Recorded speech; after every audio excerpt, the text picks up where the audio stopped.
Shields up, Iron Breakers, and welcome to another edition of the Kast. I'm here with Mike from Preach Gaming. How are you doing, Mike? I am doing awesome. I have collected all the things that I want. I am ready for big scary monsters. I killed the camera, which is genius. That's okay. That's only on my side. But I'm doing very good, actually. So I'm actually very curious to hear what your experience was like, because for everybody that maybe not have heard the other podcasts, you played through Base World. It was your intent to kind of like stop there. Then you went through Iceborne, and then you got to Alatreon. And Alatreon, I kind of feel like, was your big peak moment where you really hit your stride with the game because you loved struggling through that fight. And you purposefully not really nerfed yourself, but you didn't grind it out. So like most of the people that went through Alatreon had significantly better gear than you. So you purposefully nerfed yourself for that fight to kind of like really beat it through its mechanics rather than just, oh, I'm just going to get better gear and have an easier time. But then you stopped at Fatalis. You didn't like Fatalis. Yep. So I did not, no. Tell us a little bit about that. Give us more context. I hard countered Fatalis, unfortunately. I would say I nerfed myself for Ultra. I didn't go backwards. I just used whatever I had when I got there, right? And yeah, you can go and get a lot more stuff. It was really interesting when I went back and checked the VOD from a lot of the Monster Hunter long-term fans. They didn't get why certain things weren't happening that they see, like being able to pull off like a ZSD and healing to full. And I didn't have that ability, power, that kind of stuff. It's an augment called health regen because you pull off the ZSD and your character heals off to full because that thing just deals a ton of damage. Yes, it's basically life steal. Exactly. Yeah, some people are really confused and then they're like, well, wait, why is he not healing over? It's like, oh, he doesn't even have that. I was like, oh, okay, because I know some people were very angry that it was called undergeared or whatever. And I saw, we got linked a few videos that people were making. It's like, is he really undergeared? Like, analyzing everything I had and whatever. It was like, that was never the point. I know, it's like, let it go. We were just going with whatever we had. We know we can get more stuff. But also, I love that big, heavy challenge. Like, the fact that we could make the checkpoints in that fight meant that we were going for it. And ultimately, sticking to that, we almost gave up. I think that's the important thing to remember, is we were a couple of hours... It was the very last pull. I killed it on the very last possible attempt before we were going to go and grind more stuff. Because your wife was coming up and you were just like, oh crap, I have to leave. This is literally the last pull. She was downstairs. Yeah, she was downstairs waiting for me. And it was the very last attempt that we pulled it off, which was one of the most, I would say, arguably, probably one of the most memorable boss kills of my entire life. Like top 5, probably. It was fantastic. Then I got to Fatalis. You kindly put together a gear set, which my community helped me get very quickly, which made it work. What I found with Fatalis is, one, the setup was less annoying than I thought it was going to be with the cannons, which you absolutely want to use. I got the clue from the gems you told me about. I think it was the heavy artillery or whatever to like boost their damage. So I was like, okay, let me just correct something. The gems weren't there for the cannons. Oh. They're there for the roaming ballista. That's the only thing that really matters. The cannons is like, you can do the cannon start if you want. It's not really mandatory. Oh. Because either way, that's what I took from it. Is like, this is like 5,000 damage before you even do anything, right? And it like stuns him, and then you get loads of follow-ups onto him. Like, it was just it was a considerably better start than not doing it. Is just to pump 2 cannons into him. That also topples him, and then you can do massive damage to him. I was having fun with the fight for the first couple of hours, I would say. Like, we were getting new phases. It all made sense. There was very big clues in the arena that something was going to be done. Like, oh, the wall's here now, so that probably blocks another fire breath. I think we got to face his third, or I assume the fight is measured in his AoEs. The third or fourth. And the surprising thing was, I think the way the fight is supposed to work, and whether it's been nerfed or changed, is that you have to break his horns to reduce his fire damage because it goes blue. But I didn't do that, and it was fine. Like, it didn't do anything to me. So in many ways, he was softer than Alatreon in that regard. It's the old adage of like, if you don't get hit, it doesn't matter. So it's like, I got hit. Yeah, it just didn't do anything. But the blue fire, the only thing that it really does is just deals more damage. Like that's it. It just becomes harder if you get hit. So if you don't get hit too often, then yeah, you can keep going without breaking his horn. It's not the end of the world. It's just usually people tend to get hit at that phase because it becomes kind of like an endurance fight at that stage. Yeah, it was interesting because I was like, oh, but he already, like, if I got hit by Fatalis, he already did so much damage I had to heal to full. Yeah. Like, it changed it from being hit for like 90% of HP to 95. It was like, this doesn't make any difference to me at all. So I didn't have that checkpoint issue like I had with Alatreon. It was like, I can kind of just ignore this. It doesn't matter. And then it dawned on me that the switch axe with ZSD, like, hard screws Fatalis. You could just sit on his head and just continuously blow him up. And at that point, it was obviously the most efficient way to play that fight. And I was like, I'm just not having fun now, unfortunately. I'm really bored. Because it was overwhelmingly better to do that. You didn't like the ZSD spam aspect of the weapon, which you could have been doing the whole time, by the way. It is one of the most powerful ways of playing that weapon, but yeah. Yeah. Yeah, probably. I just noticed that with the Rocksteady mantle especially, and the, I forget the name now, the Temporal mantle, certainly when they were up, I could just sit on his head. Yeah. I know at one point I transitioned him into the next phase so fast he barely did anything because I was just blowing the hell out of him. I was absolutely just spamming damage, but I was also pressing like 3 buttons to do it. So, yeah, at that point I just kind of lost interest. I was like, this isn't going to have the payoff for me. I think after only 4 hours, we got to near the end of the fight, like sub 20 or something like that. And it was just a case of putting in some reps to finish it off. Yeah. And it also wasn't fun reps. It was get in, get the cannon done, and just spam ZSD. And depending on his attacks, you could do it endlessly sometimes. You could just sit on his head, just ZSDing over and over again. And as soon as he lands, do it again. So I stopped there. I didn't kill him. I was like, I'm not having fun now. Unfortunately, I know people are really looking forward to it. I was like, you're not even going to get that payoff as an audience because it's going to be like, okay, he's dead. Let's move on. I think the biggest thing for people to keep in mind is that for a lot of us, we experienced Alatreon and Fatalis with months in between. So that was like the really big struggle. Oh, can we actually beat Alatreon? Then we beat Alatreon. And then a couple of months after, oh, here comes another like really big challenge and everybody's fresh. And you're just like, you're coming off of a big like struggle with Alatreon. And you're like, oh, now I have to do this again. And it's not even being as much fun as the other one. So, I kind of understand. Yeah. I think I would have killed him the next day pretty quickly. Yeah, you could have totally done it. I had. Absolutely. Mm-hmm. You could have totally done it. So I don't predict that would be like, oh, Preach was not going to do it. No, you absolutely would have done it. I don't think that was even a question. But so you came off of that experience where you had ridiculous amounts of content. I don't think you even did all the event quests, which in itself even brings more content to the game. And then you jumped into a base game for the first time. What was that like? Yeah. Well, a lot of my audience did as well, because I played through World, and then Wilds was coming, and we were all down and excited for it, and loads of people were playing it. I filled the crew guild thing in about 2 seconds. Yeah. And now it's a case of cycling people in and out all the time to try, because it's limited to 50. It was surprisingly easy.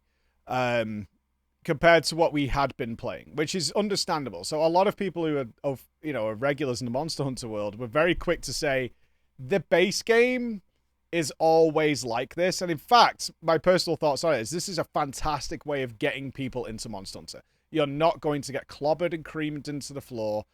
And later down the line, that's where the super scary things are going to come. And it also makes more sense to me now, as a general thought, why people were pretty upset with fights like Alatreon, etc., considering what they had been playing for a long time in the base game. Because I imagine World was like that as well. If I think back to the World-based game, I didn't really struggle. I don't think I died for quite a long time, even though I had absolutely no idea what I was doing or how my weapon worked. And that was fine. This time around, I could chit-chat very happily with my audience. I didn't lock in. I don't think I used a single demon drug or anything like that. I don't think I even modified my inventory properly. I just had a general go out and get my loadout. Yeah. Was, covered most things. And was just smashing things into the floor. But I didn't dislike it. I think that's what some people were trying to read into that. It's like, oh, it's too easy. I'm like, it's fine. Like, I'm really enjoying myself, actually. It hasn't got that intense grip on me yet. But I know it's going to come. It's not here right now. But this gives people plenty of time in almost to, like, practice weapons, try out all the new combos, get all different armors, get different glams, get different armor sets that they like, and then the serious stuff will come later on.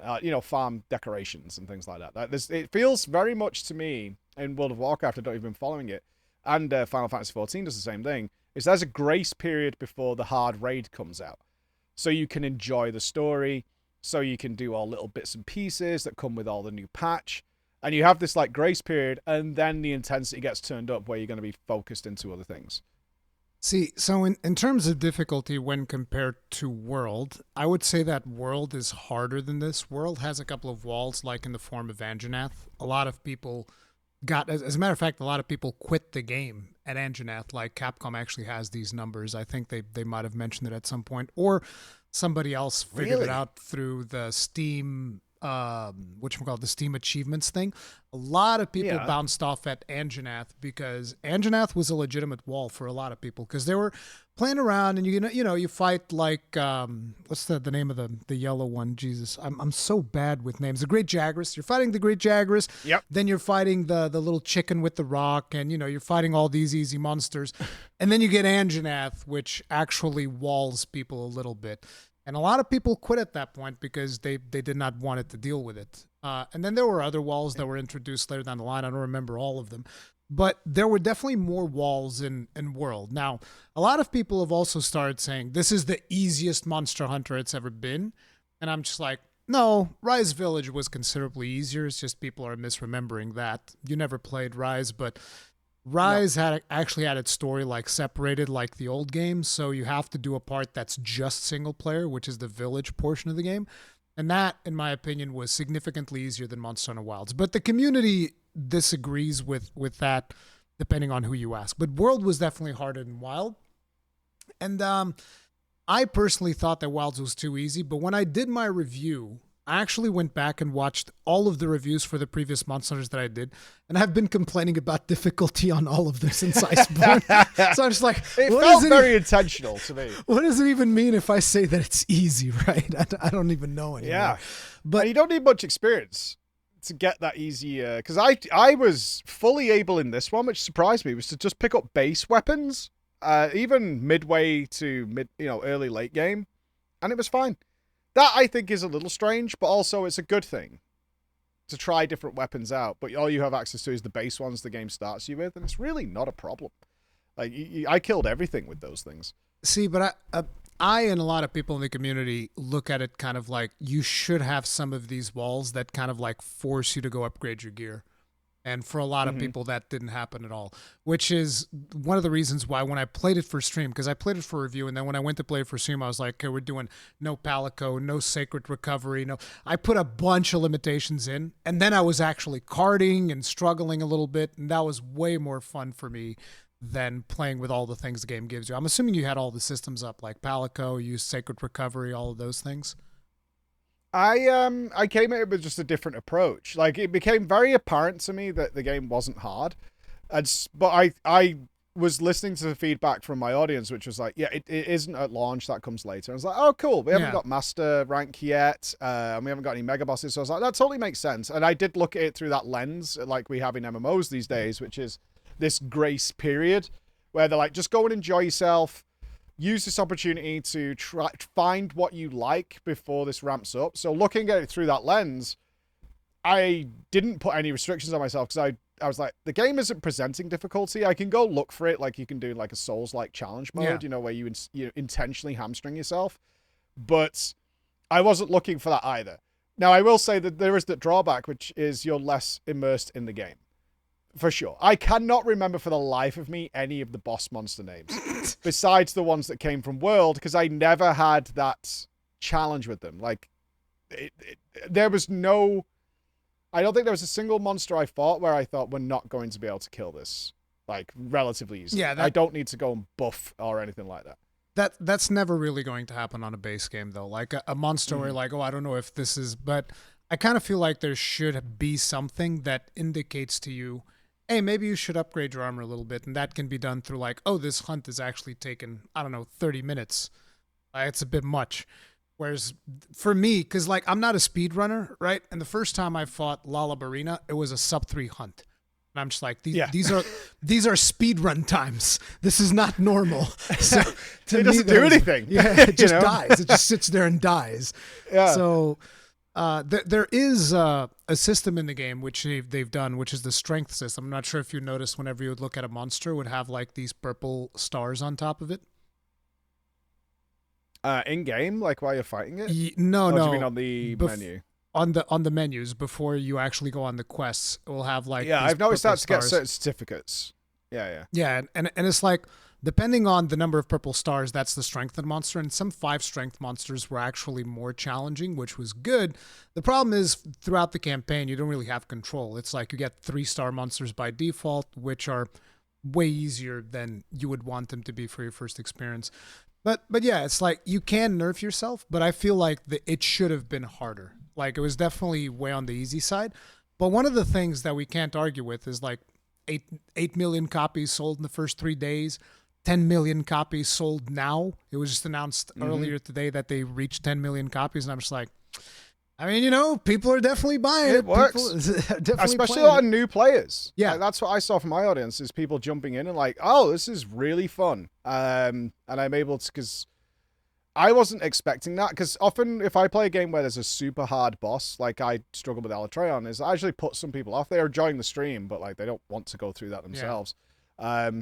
And when we were fighting through this, it was great for me because I couldn't play properly for a few days because I was in Germany for an event. Is when I came back on Monday, everybody was like, oh yeah, I killed this, and killed this, and enjoying it and just making cool armor sets and things like that. Maybe that's who they were targeting with it. I agree with you though, like I want that challenge in these games. I just suspect it is coming. I hope people don't get bored. Like I don't think that message is conveyed properly through the game. That this is like the fun period, the silly playground period. And there's going to be another period of time where it gets intense. Hopefully. Or are you fearful that like they'll actually keep a relatively lower difficulty throughout this game? They've already stated they're not going to keep a lower difficulty. They're going to increase things significantly. And as a matter of fact, there's currently only really one monster in the game that I find to be adequate in terms of like difficulty, which is 5 strength tempered Gormagala. Like he will maul you. Fun. He will destroy. Like because I was trying to do him without upgrading my armor, without Palico.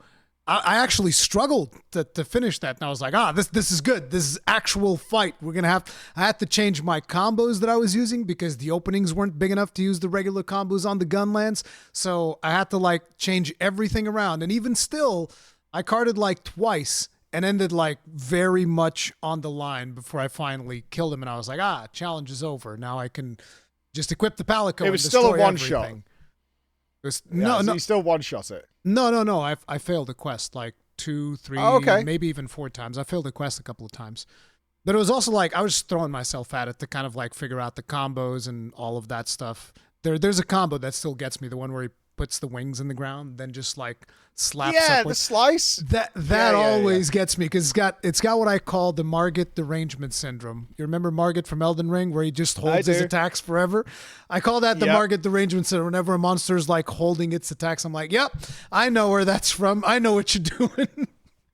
But it comes across diagonally as well. You're like, okay, yeah, sure. We can sort this out. Yeah, it was great. I will say, I can't wait for harder versions of some of these fights more than I was waiting for them in World.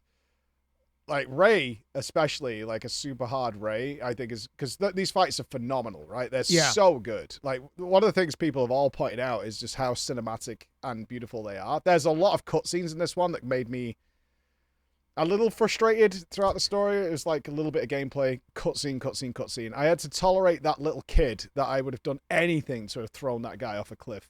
I would have done so much to make that happen. But still, these fights are this is the worst. Great if they were harder. This is the worst thing because, like, usually whenever people complain about Nada, I can just say, you just don't like kids, but you have children, so I can't use that argument. I do. I can't use that argument. Yeah, it's not that. Yeah, my kids would not behave that way. I mean, at least the handler's nicer. Alma is much better. I had to dispense with as soon as Alma started talking, I was like, oh, Jesus, it's happening again. But actually, Alma is totally fine. No, Alma is really cool, yeah. Yeah, Gemma's great. Like most of the characters actually are totally fine. I've had no issues with them. Natter I did not like at all. He was just an absolute thorn in my side every time he spoke. But other than that, the story element, it's weird. We were making a lot of jokes about it because the story in Monster Hunter is typically like really bad, but almost intentionally. Oh, definitely intentionally. It's like, this monster is known for destroying the entire world. I found a scroll hidden under a rock, and this is definitely true. And then within one meeting, they've also sussed out a war plan against it. This still kind of happens, but with much more drama thrown into it and emotional impact of what's going on. And I'm like, what are we doing here? Because it still ends up with us just murdering the monster every single goddamn time. We're the worst people. We really are. So you didn't like the story, is what I'm hearing.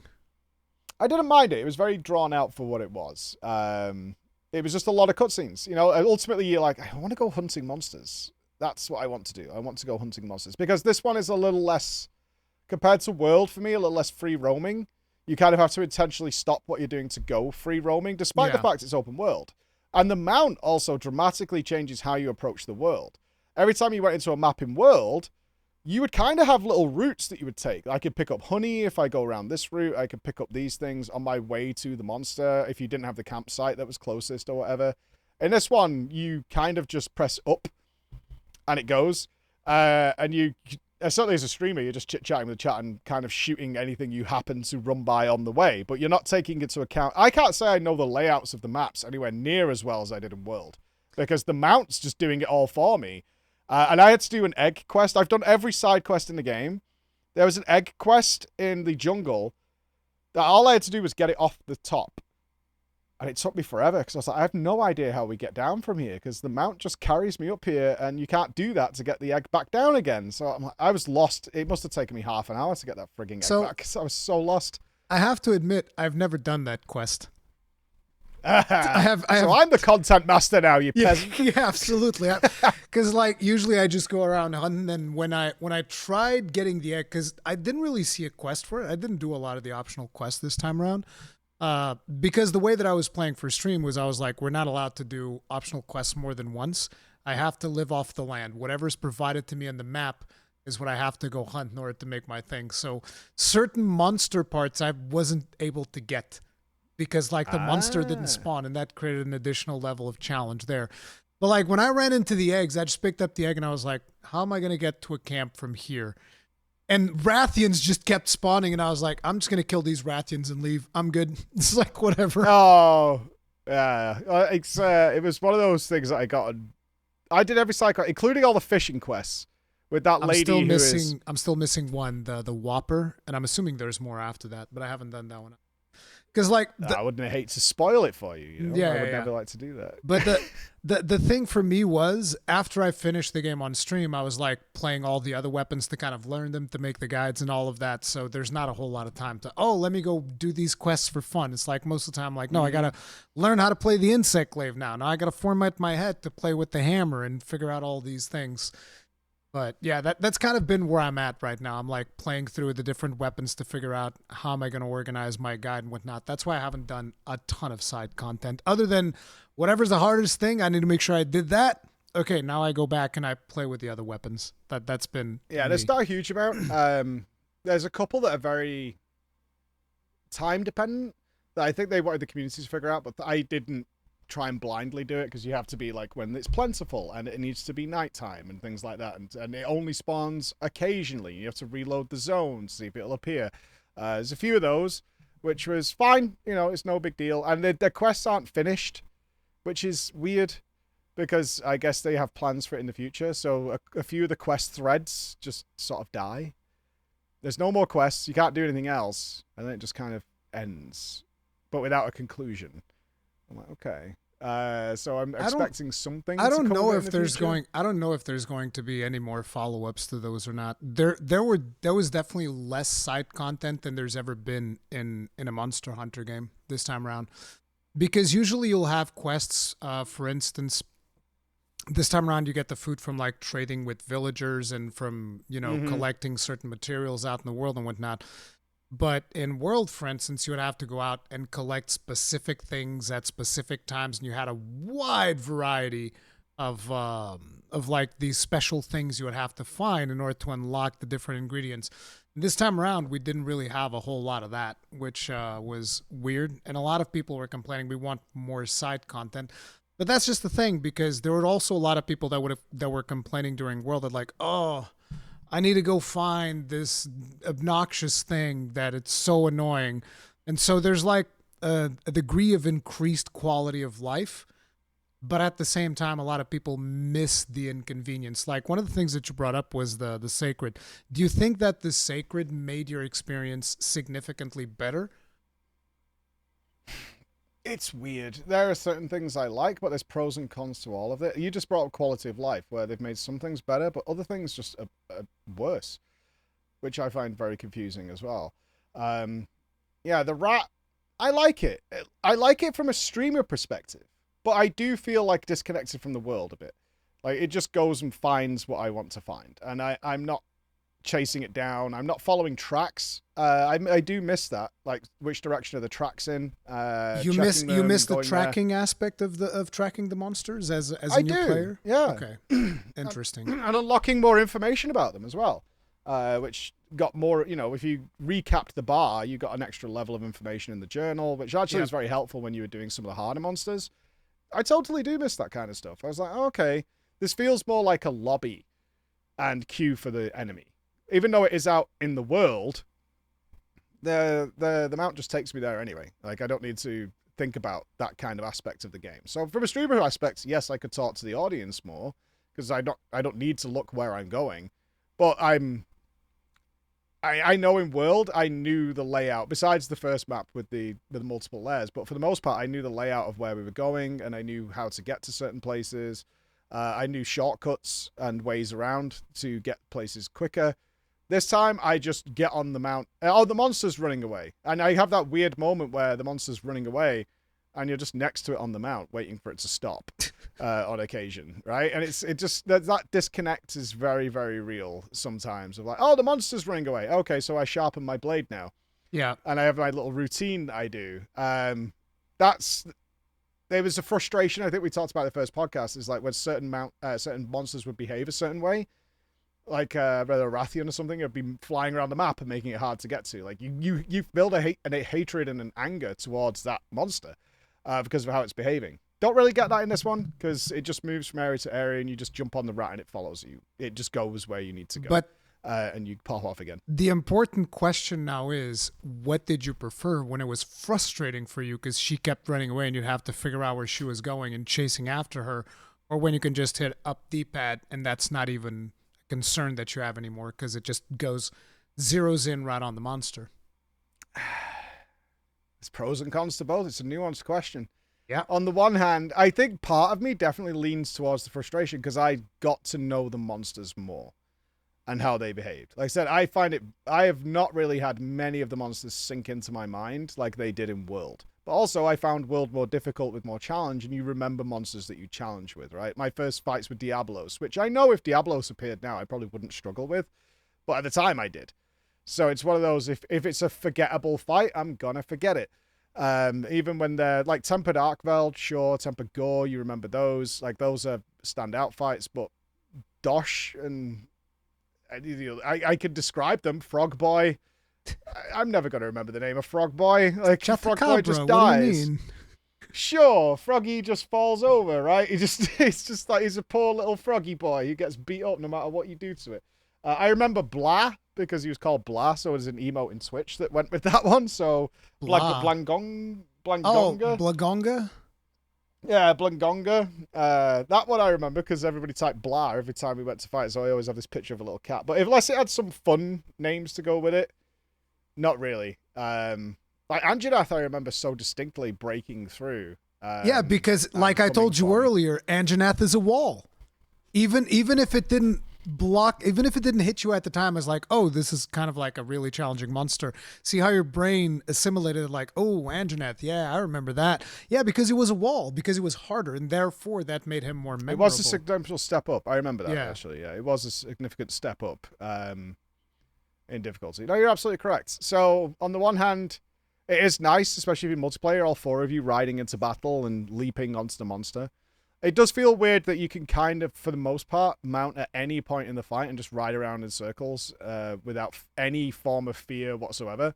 Very few monsters do anything to take you off the mount, which I would have thought they would have built in, certainly in the later ones, hard counters to mounting during the fight. It's funny because that's not there. I complained about this in the beta for Monster Hunter Rise. Which is when they introduced Palamutes, which essentially have the same functionality, except they don't ferry you to the monster. You have to manually go there.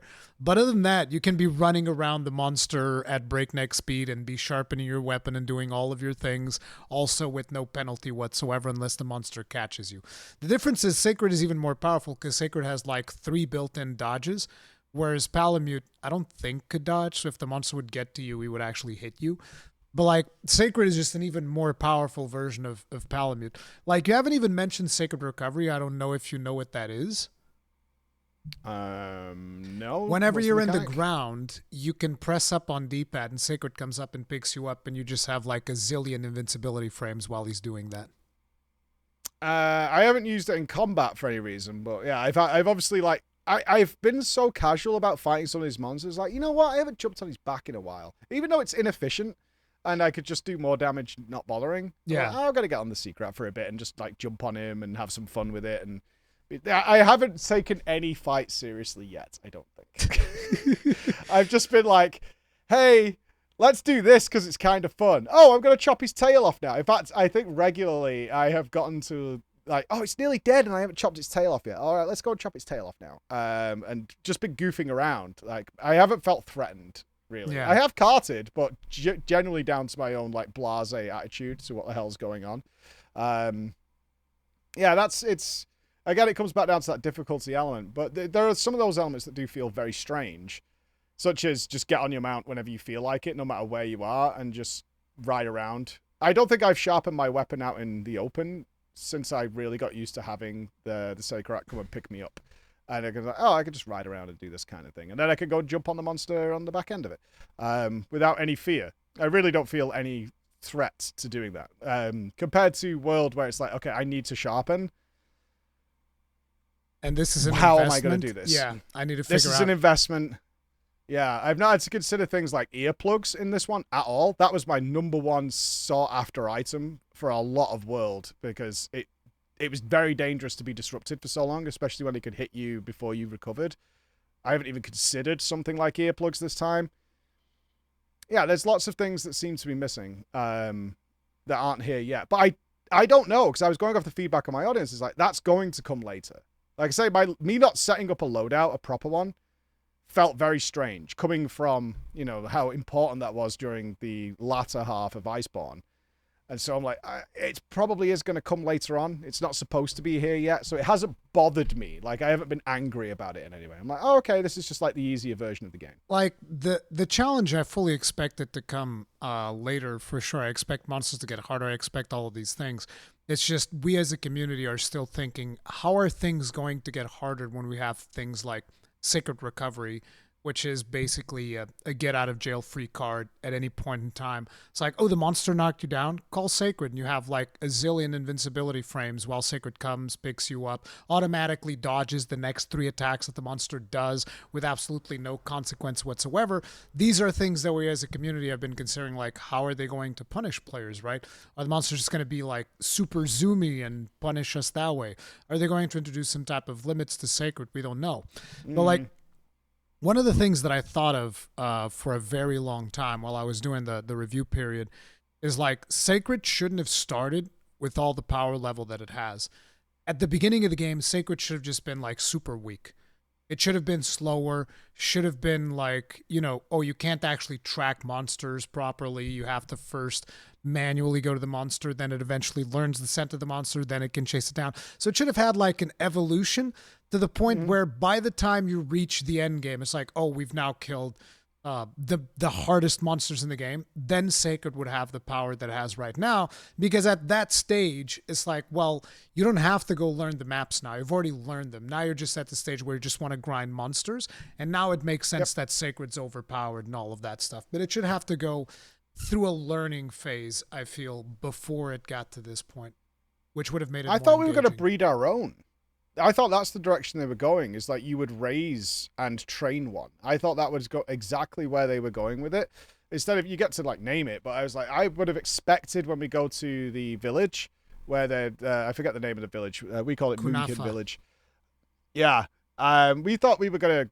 I thought I was gonna get like a young one that we raise, and so we'll have to be out on our feet for a while. Exactly what you're saying. It's like you'd be out on your feet for a while. Now it can carry you.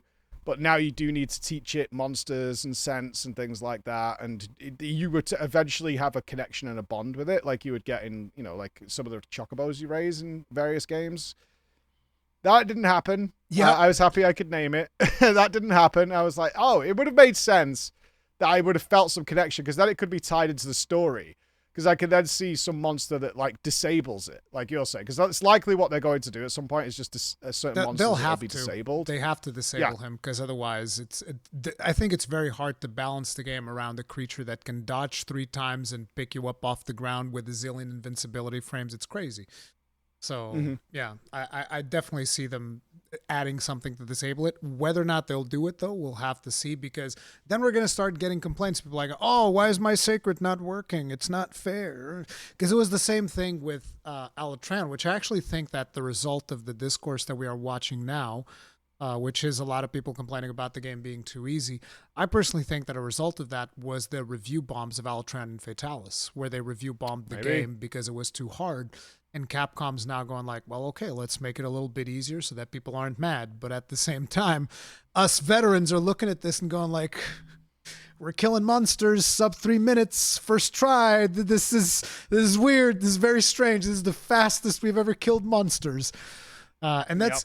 I thought it was just because I played World, honestly. That's what I was picking up as like, oh, well, I kind of get how the game works now. I'm not going in, completely fresh-faced and newborn into this, because it's very similar to World. Yeah. So I picked up that ease of the early game being like, well, of course it's easy. I just did late game Iceborne. I imagine World was like this if I would have come in with the same sort of experience into that one. But it's nice from your perspective to be like, no, I did do that, and it was a little tougher and a little rougher around the edges. Because that's all I took away from it. It's like, well, this makes sense. I'm not figuring out how Frenzy works or Enrage or anything like that, and this totally makes sense to me now. It took me to the end of the mid Iceborne before I figured those things out. So that's why I got that. I wasn't bothered by it. I was like, this kind of makes sense. I think that one of the things that people need to take from your experience is that you're coming at it from a heavy MMO background, and because of that, you're kind of used to, okay, there's this incremental of content coming to the game, and a lot of people don't look at it that way. They want 1,000 hours on the base game. And that's not what we got this time around. Not even, I mean, you can spend 1,000 hours playing if you want to, but there's probably not going to be enough things to keep you busy for that long unless you crafting every armor set, crafting every weapon, crafting all the things. Unless you're doing something like that, the game's not going to keep you busy for 1,000 hours. And that's kind of like the disconnect. A lot of people don't like the fact that we got things like Gathering Hub on a title update, because we didn't even have a Gathering Hub this time around in the game. No, that was weird. Yeah. And the chef's coming back, because I think those are things people are like, whoa. Because they made cooking just more annoying. You were talking about quality of life earlier, and I said they made some things more irritating. And I don't get why. Like, the collection of going to see Nata to get everything is just more annoying than the old way of doing it. The cooking is more annoying, having to go into the tent and sit there and cycle through it. There's still menu choices which blow my mind, but that's Japanese UIs in a nutshell anyway. But so that's stuff I was expecting. The bounties thing, that lady constantly has that exclamation mark over her head, and it drives me mad. It's because she gives me like barely anything. And there's also something that's equivalent to the ship coming in. Yeah. And I get the notification about it, and I just can't be bothered finding it. Like, I know it's there. I'm not interested whatsoever. The grill is just less fun than going to the Meowster. Yeah, and getting those things, it's just less fun. I agree. That's just the final decision. It's just less fun than going there. And you're somebody who skipped the cutscenes. You hated the cutscenes. You're like, these cutscenes take so long. But you kind of get into the ritual mindset of it, right? Where it's like, oh, before I go out on the hunt, I go and I have my little meal and I have everything prepped up, and then we leave and we go on the hunt and we come back, eat again. And because they wanted to do the open world thing, they're like, no, food just lasts 50 minutes now, and you just cook food whenever you want. Which is why I'm always like, oh, is anybody going to feed me? Because I'm always looking for somebody from the village saying, oh, we're going to feed you. Because I miss that ritual of like actually having like a cutscene where you're having the food and all of that stuff. I was also not a big fan of like, well, I guess I have to go and make my own food. And the animation's gorgeous. It's great. But it's still the thing about that communal experience, which is actually something that I'm not a big fan about with the Grand Hub is they're not cooking the food there. The Palicos are essentially door dashing for you if you pay attention to the animation. Door dashing. Oh God, that's one way of looking at it. They have like backpacks, and they go out and you see the 3 Palicos coming in with backpacks, and then they just bring you the food. And the food is themed around certain villages. So I was like, oh, so we actually don't have them cooking here. They're door dashing. That's kind of weird. Yeah, they're just ordering takeaway for us all. Yeah, that makes sense. Yeah, they are fun. Those are little quirks. I didn't watch those cutscenes a lot, but they were little quirks where you go out. I regularly end up holding the left bumper just to check my food buff duration. And that was just something I didn't think about back in the day. It was like, okay, we're going on a new mission, get freshly ready, check my inventory. Like those little rituals that you're saying, like going out on the hunt. Maybe that's where that I do think is missing, is just the idea that I don't feel as much of a hunter in this game. There's no tracking. From the get-go, the Seikret takes you where you need to go. I don't particularly care about my inventory that much. The food buffs just kind of persist. I don't feel like I'm doing much hunting other than there's a monster on the map here, press up to go to it. All right. And that's it. That's kind of my level of involvement. Rather than building up like the history of these monsters and like finding traces and things like that of what things that happened or something new. There was always an exciting moment for me when you would check a track and it'd be question mark, question mark. You're like, oh, there's something else here. There's a new monster or something I haven't seen before. Yeah, there's something in this map that's new. That's interesting. That's intriguing. Whereas this time it kind of just tells you there's something on the map that you should go and find out. Oh, okay. And you can just click it and press up and go and find it. But rather than like, there's something lurking in the trees. Maybe it's a Devil Joe that's like comes pouring out or something comes swooping out of the sky. And you're like, oh God, what is that? I haven't had that. So I do miss those little bits and bobs of feeling a bit like a hunter. I don't feel like a hunter. I feel like a murderer. I feel like Doomslayer. Like, point me in the right direction and I'll go and kill it. And that's it. And in fact, I can't get hard anymore, Ruri. I wanted to talk to you about this. Like, this is a personal feel. No, I just give me a bit of rope with this one. If my wife doesn't tell me that I'm authorized to proceed, I can't function as a man anymore. Like, I've had to ask her when we're in the bedroom, like, I know it sounds weird, honey, but can you just say the guild authorizes you to slay the coon? And then I can go ahead. Because I don't know what the fuck they were thinking with that situation, but it's so bizarre that, like, I was on tenterhooks, like, when she wouldn't say it. I'm like, please say it. Please say it. Otherwise, I can't perform. I can't go ahead if I'm not authorized. And then she shouted at me. I killed something without authorization, and she was pissed. She was like, you shouldn't be fighting this. This is not authorized. I'm like, oh, God. Oh, God. That guild, I mean, they make it so epic. Because you are just, in this, you're more of a nuclear weapon. You are like the actual blade of death. You're a chosen hunter this time around. Yeah, you are the god of war, essentially. You are Kratos. She's like, once you get the okay for it to die, that thing is dead, buried, sealed, and delivered, right? That is what you are. I feel a lot like in Game of Thrones, not the mountain when he changed into that mindless zombie monster man. That she just sent to murder and crush skulls. That's how I feel in this one, rather than a hunter who's part of these different like troops that are moving around. So there's two things that I want to tackle here. First, I want you to think back to when you were playing Monster Hunter World. A lot of these elements that you're describing now, things like having to gather tracks, having to figure out your food, having to figure out all of these things, did they seem like they were just kind of bothersome things that were getting in the way of you playing the game back in the World days? No, not at all. No. Okay. I don't think so. I would have to try and double check, but I don't think so. I think I didn't mind that element. In fact, it made sense to me that that's what we would be doing.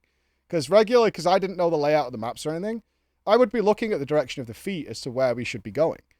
Like which path has it's taken. Like, I like that. That's what I was looking to do, was to figure those things out and then pick up the scent. And then made sense, you know, it would track, and the fairy things would, the little flies would take The you where scout to flies, go. yeah. Yeah, the scout flies would be like, oh, we've got the scent of something. It's over in this direction. Let's head that way. I really like that element of it. And also seeing the tracks to say, like, an Odogoron has been passed here. Oh, okay. That's in here as well. Or whatever other creature might be roaming around. I'd be like, oh, we kind of need to watch ourselves because the tracks are here. I haven't checked the map, which you can do. But I've now found the tracks, and I know that this scary monster is in the area. So I'm going to need to be careful when I'm fighting whatever I'm going to be fighting, because I know that's here. It gave you the sense of a more immersive environment, so to speak. It's like this creature is lurking somewhere on the map. Everything's kind of nicely spaced, and the monsters fight, the infight, but they very rarely stick around. They'll do their little fight animation and leave.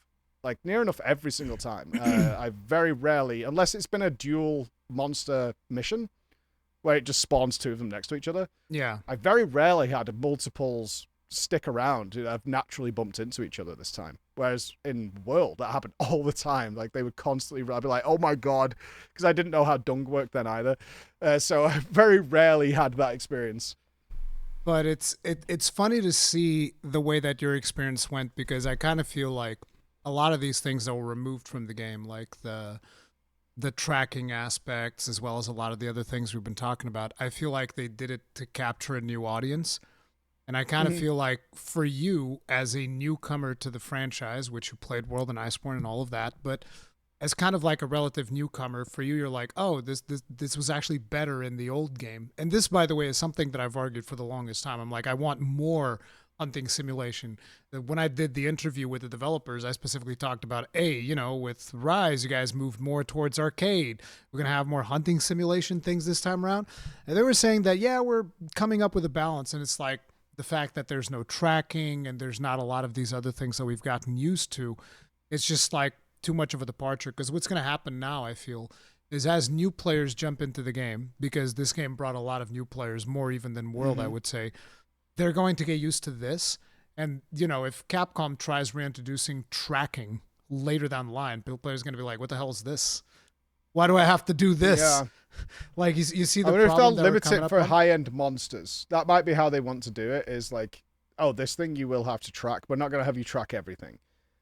We'll have certain things. You know, so it's on a limited basis. That could be something that they're looking at, is like, this is special because you have to track it, rather than everything else where you just kind of know its environment and where it hangs out. It'll be interesting to see what they do with it, unless what your fears are is like they've just fully dropped it, and the world map is essentially a fancy arena for all intents and purposes. It's because that's all that you're going to be doing is the one boss. So the world might as well just be a different map of the arena, and the whole game might as well just be queue into the arena with, oh, this is the Oasis arena and things like that.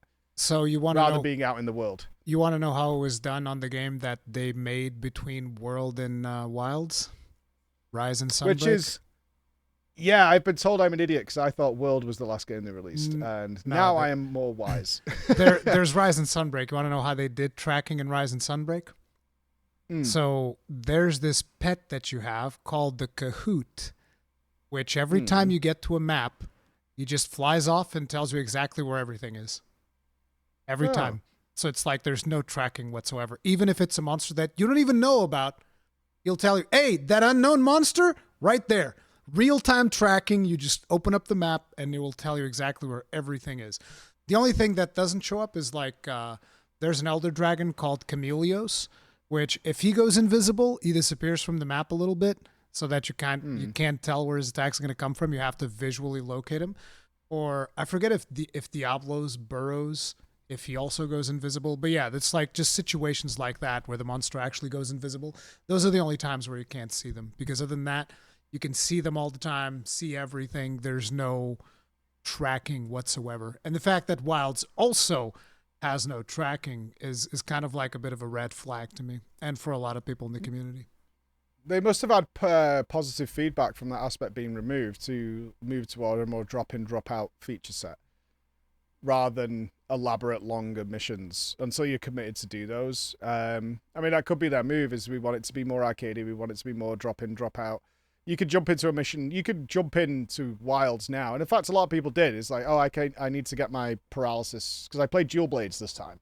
I need to jump in, farm a couple of monsters, and I could do that in like 10-15 minutes. And then I can be off to play something else and do something. So if they've had a lot of positive feedback from that, it makes sense why they've gone that way, although it does come at the cost of immersion. That feeling that, yeah, a little bit. Yeah, it comes at the cost of that, is that feeling of being a monster hunter and being out and crafting things. I'm always wary of, like, is it supposed to be this way? Because we've got the new patch coming next Friday. Is that right? It's this Friday, yeah. Yeah. So we've got a new patch coming on Friday, and whether they'll be like, okay, playtime's over, bitches, here we go. Like, it suddenly ramps up. I hope so. I definitely hope so, but we'll have to see. So, but before we jump into that, though, you're saying you went for dual blades this time around. Why is that? Yeah. I tried a few different weapon sets. I didn't want to play ranged, although I did do a couple of Lalabarinas with the bow. It wasn't my type of play style, but it was fine. I tried Charge Blade. I really liked the Insect Glaive. That was kind of fun. But I wanted to not use the Switch Axe. That was the main thing. So I've not equipped the Switch Axe in Wilds at all. I've not even once picked it up. But Dual Blades, I fell in love with, because despite some of the things that maybe we don't like about the current version, one, the combat is infinitely better than World. It's so smooth. It's so slick. I really, really like what they've done with the combat. It feels like a 2025 combat game. Combat feels fantastic, but that's also seen as a double-edged sword by the community, because there's significantly less commitment to combat, which was the big thing about Monster Hunter. When it comes to Monster Hunter, that was one of the action games with the highest commitment to combat. And because of focus mode and some of the changes that they've made, that commitment is almost gone for most of the weapons, because you can just turn around on a dime. You're not really committing, like with the Greatsword, for instance, which was the biggest commitment weapon in the game, where, during the true charge slash, you're just like sitting there, bam, bam, and you can't barely change direction. Now you can just 360 around. Like, people are like no-scoping monsters with true charge slash, which is like there's no commitment whatsoever to this attack anymore, which is weird. Mm-hmm. I've not been a fan of focus mode, and much to the ire of a lot of my viewers who are like, it's amazing. It's so, so good. I use it a bit more now, but I've also joined the multiplayer meta of, as a dual blade player, I'm not allowed to pop wounds, and that is rude and poor performance. And in fact, it makes me just a generally all-around bad human being to pop wounds. Is that what people are saying? Kind of, yeah. Like, only as a bit of a meme. But like, I play Insect Glaive. Stop popping the wounds. Like, people getting all mad. So the reason is, right, there's two weapons that I will say should be given priority on wounds, and Insect Glaive is one of them. The other one's the Charge Blade. I don't know if you know why this is, but like, Charge Blade has a mechanic, which is we call it Savage Axe. I think it has a different name here, but it's Savage Axe. Mm-hmm. It's the thing that makes the shield start spinning like a chainsaw. Yep. Yeah, popping a wound is one of the ways of getting there. And you can't like do it normally. You either pop a wound, you do a perfect block, or you do a mounting finisher. Those are the only three ways of getting that weapon to activate that function. So they have to always interact with the monster in some way. As for the Insect Glaive, they now have a move that consumes all of their insect extracts, the buffs. Yep. And it does the spiral thing.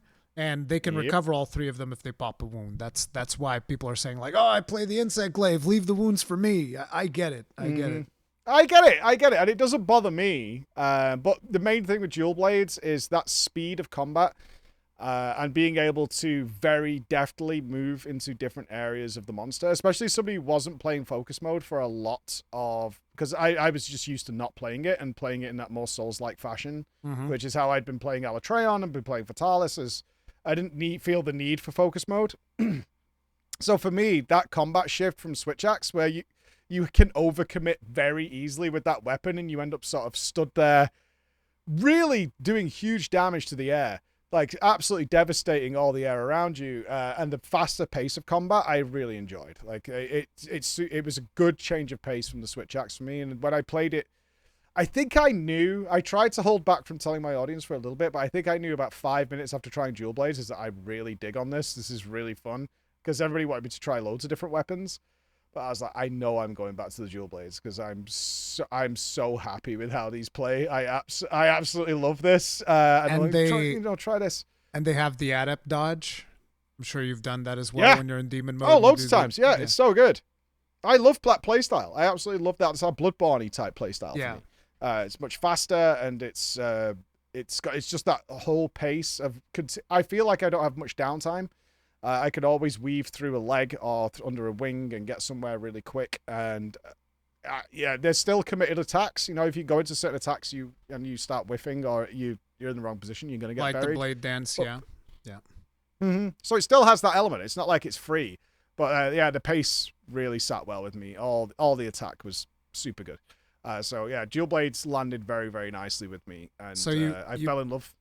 You played Charge Blade. Which other weapons did you play besides Dual Blades?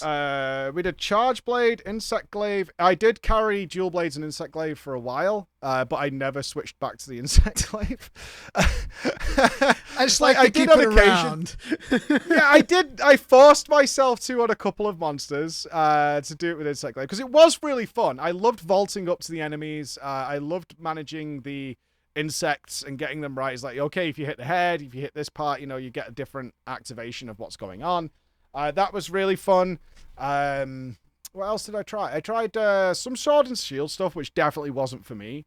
Having the block and all that, I didn't like that playstyle, especially when it was very tanky movement, depending on what you were doing with it. There was different ways to play. I would say I didn't play any of the others enough to get good at them. Yeah. So I know there's counters to like, oh, well, you can do this, this, and this, and this, and like dodging and stuff. I'm sure you can, but my initial few minutes with it was like, this isn't really for me compared to what I'm picking up and getting better with these ones. So I was much happier there. I tried a lot of them, not all, but I knew once I found the Dual Blades, I was like, oh, yeah, these are the ones, yeah. I've not even touched the Switch axe. Like, people keep telling me ZSD is dead and they do something else now. It's called... I have no idea. Full release slash or whatever it's called. Yeah, it's pretty powerful. Mm-hmm. But what do you think of the wound system, though? They actually nerfed the wound system from the review version. It was even worse in the review version, if you can believe it. Yeah, so like in the review version, Flayer was like fully working, like way more than it works right now, the skill Flayer, which generates additional wounds. So to give you an idea, there was at one point I was testing something with the gun lance, and there was this Guardian Doshaguma, and it didn't move the whole fight because I generated one wound, and then I started drilling into him with the gun lance. That generated another wound, and I repeated that until he was dead. He did not move at all. It was just like until he eventually died. He was just like falling over, getting up again, falling over, getting up. It was like, wounds were so much more powerful in the review version. So that already got nerfed, and it's still way too powerful. The problem with the wound system is that it's just too free, and it gives you too many staggers. It absolutely gives you too many staggers, especially if you're in multiplayer, which is one of the things that they're actually addressing for some of the new challenging monsters. They specifically say it's going to be harder for you to proc wounds on these monsters. They're going to have higher thresholds, more life, all of this stuff. So they're specifically addressing the feedback of the wounds. But like for the existing monsters in the game, they're still going to continue to get abused. I personally think that wounds are way too powerful in their current iteration of the game. Yeah, you seem to generate them very quickly. I don't think I'm using Burst as my primary sort of stacked DPS stats. Yeah, Burst is one of the best stats this time around, Yeah, it made a lot of sense for me to be working on that. Because I liked the Odegoron set as well. So as soon as Gordon showed up again, I was like, oh, it's Gordon! And he had a great set for me as well. I didn't go with the meta one, which I think comes from Gore or Arkvald. I think for your weapons, it would probably be Gore Magala because you'd overcome the frenzy, get a bunch of affinity. I would imagine that would be something like that, probably. Mm-hmm. Yeah, I didn't go with that, but I did find the wound system more logically sound than the Clutch Claw. God damn. Way better than that. But I also kind of agree with you in that I wanted it the way I thought Monster Hunter World worked initially. It's like you really have to put a lot of punishment into this area to wound it and break it.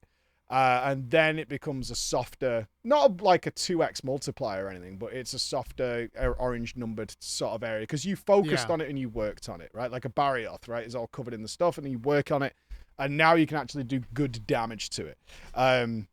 Rather than it creates these wounds, because often you'll pop focus mode, it'll be like, oh, he's got like 4 wounds. Okay. And it also, I have a very spin to win attack with the dual blades. And it got to ridiculous extremes with, who's the big super long sort of dragon in the ice? Oh, Jindahad. Jindahad. Where if you use dual blades, I'm not sure what it's like with everybody else, but you spin from his head to the end of the tail. It's really cool looking. But you could do that with every wound. So you end up doing this sort of accordion, like pendulum swing along the back of him because the attack itself creates wounds. And then you have wounds propagating on top of wounds, backwards and forwards. I think they nerfed that. I don't think that the attack itself can create wounds anymore. Oh, thank God. Because my first kill of him was really silly. Once I discovered what wounds did, and I could be like, oh, I could just kind of go backwards and forwards on this guy. But ultimately, it's a very, very cool fight. But I could do this left and right. But I do think it should be much more of a satisfying moment that you have a wound to work on and make big damage into it. Because the Clutch Claw, as for all its faults, it was something you wanted to get up to utilize, and it was a box ticked. This time you don't even tick the box, you just attack, and it kind of happens very, very quickly. I would like to see, which I think you're leaning to, is like you have to focus to make a wound appear. And it's kind of a big capitalization. It's like, oh, I got a wound. I've managed to crack through the armor. I've managed to penetrate the shell. Rather than it being very regular and normal. Oh, there's a wound. Yeah. Okay. I could do a focus attack on the wound. Yeah, cool. I agree. I think wounds need to be more of like, oh, this is kind of like a key moment. We need to capitalize on this rather than what it is right now, which is just like you abuse the monster over and over and over. Have you done a lot of multiplayer quests, for instance? Yeah. Absolutely adore it. I played the same way I did with World, which is kill it solo first time. After that, multiplayer is totally fair game. There's a lot of people who are crafting their entire armor sets, like you said. Yeah. Like there's a few people in our community who are like 200 plus monster rank, 260 and things like that. So they've been just doing everything. And plus, it's nice to play with everybody and have some fun. So yeah, I've multiplayed a lot. The multiplayer, doesn't that just feel more like a gathering quest when you go get the monster? It's more a case of I'm not in remotely threatened. We're having fun. It's just like, how cool can you make this kill look? What kind of silly combos can you pull off? Like, how much can we completely stun lock this thing? It's not a challenging hunt we're going on. That's certainly not the case. Yeah. It's like, can we smash this to pieces as fast as humanly possible while kind of having a goofy time with it and trying out different weapons? That's what I see. It's more a means to an end to get the resources we want. That's it. But yes, in that respect, it's a gathering quest. It's not a dangerous hunt. I was really hoping, and hopefully this will arrive, is that we would have some hunts, because we got a lot of people to play that I wanted to play with, is that we would be coordinating traps. We should set this up, voice comming for the fight. Like, okay, he's going this way. We need to do this kind of approach. We need to consider what's going to happen next. I was genuinely hoping for that. I haven't had even close to requiring anything like that at all. Just bully it into the floor. Sometimes I've even joined the multiplayer mission because I was like, oh, somebody started it already. Let me just eat this food. I've joined and it's died as I've ridden towards the monster. Even with tempered monsters, it's just like, oh, it's dead. Okay. It's because tempered is not as important as the strength system, I find. So actually having it be like 5 strength will be the best indicator of the challenge level of it. Whereas the temperedness of it doesn't really make much of a difference from what I could tell. Like even the difference between a 4 strength Gore Magala tempered and a 5 strength Gore Magala tempered was pretty much night and day, because when I was working up to do my first clear on him, with all the restrictions that I had imposed. I went and I practiced on a 4, and I was like, wow, this is so much easier. Just the thresholds of bringing him down and all of that stuff, way easier than 5. And 5 was just like through the roof, and even in terms of damage and all of that. So the strength system is even more important than whether or not the monster is tempered. Okay, I'll bear that in mind. I've got a PC coming that I can actually have at home, which is where I want to play around with some Monster Hunter. So I'm not going to stream it anymore until the next patch, because it's weird to be done with it. I know, like, internally here, we were like, oh, well, we've got Monster Hunter coming. We're going to be in there for a while. Like, yeah. We're going to be strapped in. It's going to be awesome. And then I was at the event, which is, we were going to do the podcast, but I was in the event, at the event in Germany, and I kind of finished. There was a lot of people when I tuned in by like the Monday or Tuesday, like, we kind of got most things done. Okay, we could jump in and found. I was like, oh, that was surprisingly quick. Well, then that's what it was explained to me. It's like, oh, there's more coming just in a few weeks. Like, this is just the calm before the storm. So it is just the beginning. But talking about your new PC, one of the biggest complaints that the community has had, I'm curious what your experience has been with that, and I'm sure you know it's coming. How is the performance for you? Really good. I'm sorry. Really? My shit is really good. My hardware is really, really good. I was in 4K, rocking and rolling. What GPU it looks amazing. Are you using? 4090? It is a... I don't know what's in this one. It's a 7800X3D processor. I think it's a 4080 Ti. A 4080. Okay. I think it's a 4080 Ti, I think is what it is. It did crash my PC in the benchmark if I turned all the RAID traces on. If I traced all my RAIs, that crashed it. That was fixed in a driver update, though. Like, the NVIDIA driver update fixed that. That was a drive. People are moaning at me in chat now saying your PC died. It was a driver update. As soon as we updated the drivers to the Monster Hunter ones, it was fine. Like, everything was working fine. So, I had no issue. No performance issues whatsoever. Okay, that's good to hear, because I was wondering if it was going to be a crapshoot with you as well, because it's been like all over the place. And one of the interesting things that I've seen is I see a lot of people complain about Capcom saying, "Hey guys, please update your drivers, make sure that all of that is working out." And people are like, this isn't getting fixed with a driver update. And then I noticed that somebody was mentioning on Twitter that, like, oh, I updated my CPU drivers, not the GPU, the CPU. And I was like, you mean the chipset? And so I was teaching people how to update their chipset drivers in my stream. And people were saying, like, actually, I just got 30 more frames from this update you told me to go to. so I didn't have people complaining at all in my chat. Like, I was expecting after the feedback you saw and I saw, is like, this thing is just running horrendous. This is it's so poorly optimized, etc. I've been through many game launches where that's been a problem, and usually my chat is filled with people who are like, I can't even boot it up. I can't even run it. I'm getting 10 frames. I'm getting a refund. Blah blah blah. Zero. None of that. I actually thought the whole thing had been overblown because maybe the benchmark was poorly optimized. When the game actually came out, at least from my very niche corner of the internet, none of my audience were complaining at all about the performance of the game. They're like, no, it's fine. I'm really not seeing what people are seeing with the issues with this game. That is... Yeah, I really didn't have any of that. Yeah, that is impressive, because, like, I had a lot of people coming up and saying, like, oh, it's unplayable. How can you support the game? You know, the usual spiel. And I was like, look, I'm going to play the game. Because in my GPU, it was running pretty good. I'm running on a 7900 XTX, and that was just like... probably powering through whatever problems there might have been. All the VRAM in the world, baby. Yeah, I think I had like one crash or maybe two throughout like my over 200 hours of gameplay, which is like that's not bad. and I'm looking at the chat now. They're all fine on a variety of systems. 3060 laptop is fine. Like a 3060. Yeah. Like it's all about your limitations of what you expect, right? Do you expect to turn it to 4K? I want 140 FPS. I want it 4K with all the rays traced. I'm not saying that there isn't performance issues. I'm not saying that there are performance issues, obviously. When it's genuine, when it's like widespread, guaranteed the chat will be filled with people having these problems. I'm likely to even see some of those problems despite my hardware, and it just was fine. It was absolutely fine. Like, I did have a couple of crashes. It was literally the NVIDIA driver update that was specifically for Monster Hunter. It's like, it looked like an issue that they knew about. And when I went to update my drivers, it was like, there's a new driver out that's for Monster Hunter. I installed that and it was fine. It was Yeah, absolutely fine. I had no issues. I've heard from people that had NVIDIA during the review period that the driver they were working with was actually pretty bad because they had crashes and stuff like that. People that had way better hardware than me, like they were running on 4090s and they were having more issues than me. Because see, you don't have issues with AMD because they never update their drivers. It's like Capcom. They will do now. I just did an AMD event, and their big promise to me was their software is considerably better now. So we'll see. We'll see. I've got in the new one is what they're sending me. So the 9070 or whatever. The 9070 XT. Yeah, that's going to be my new PC.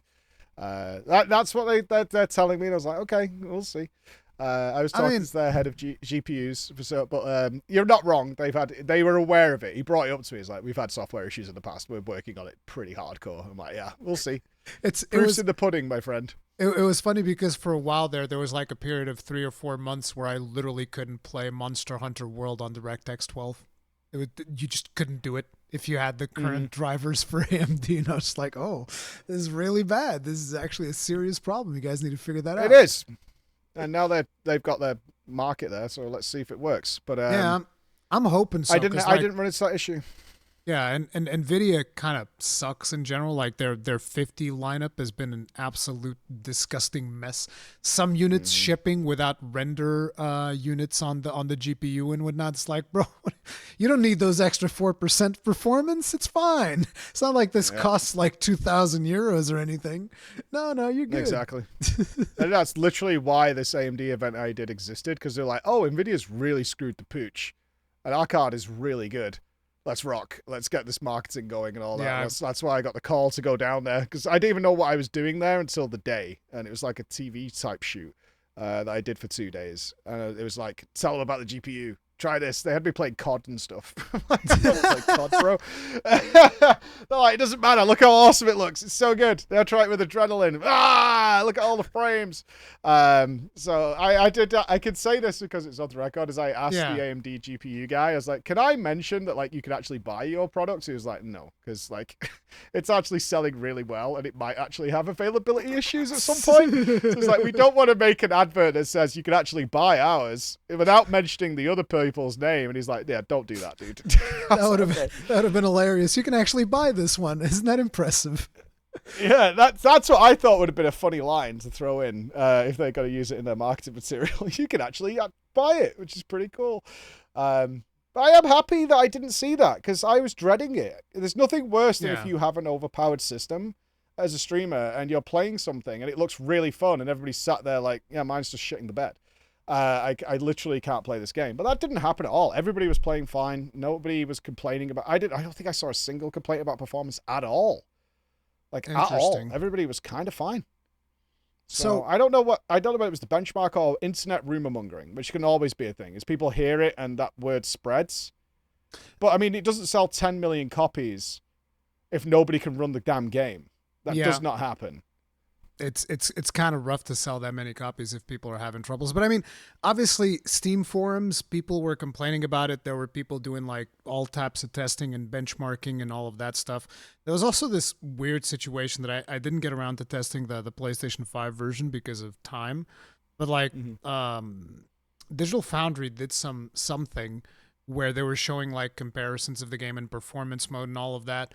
And I looked at one of the images and I was like, wait a minute, I have this from the preview, and I go and I compare and I was like, mine looks better. And this is recorded footage from a garbage laptop. Like, it's weird. So I don't know. There was some weirdness with some of the benchmarks that were going on, but I still think that there's definitely performance issues. Absolutely. But maybe they're not as widespread as we're led to believe. I don't know.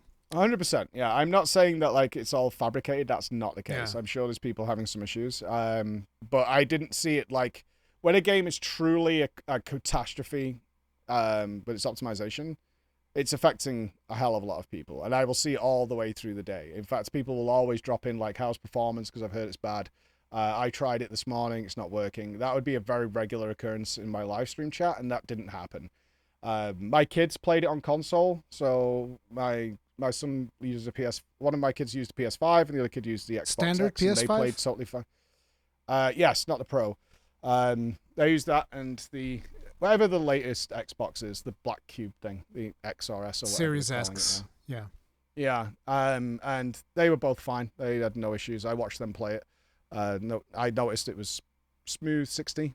It was fine. Is it like as graphically good as it is on my PC? No, but no, of course not. I'm not it's expecting that either. Yeah, I'm not expecting that either. I'm not going to moan about it. That's not what I'm after.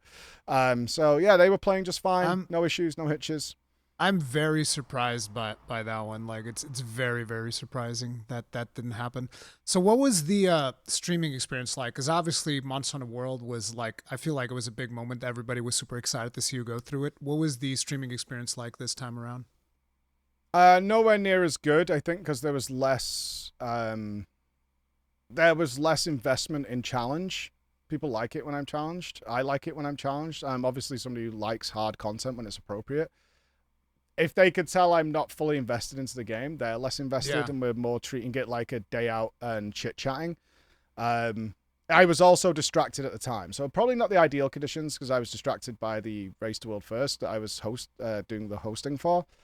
So I was doing that simultaneously. So occasionally, I mean, the game was so relaxed, I could be killing monsters and watching the race on my other monitor and talking to the chat at the same time. Like, that happened pretty goddamn regularly, if I'm being honest.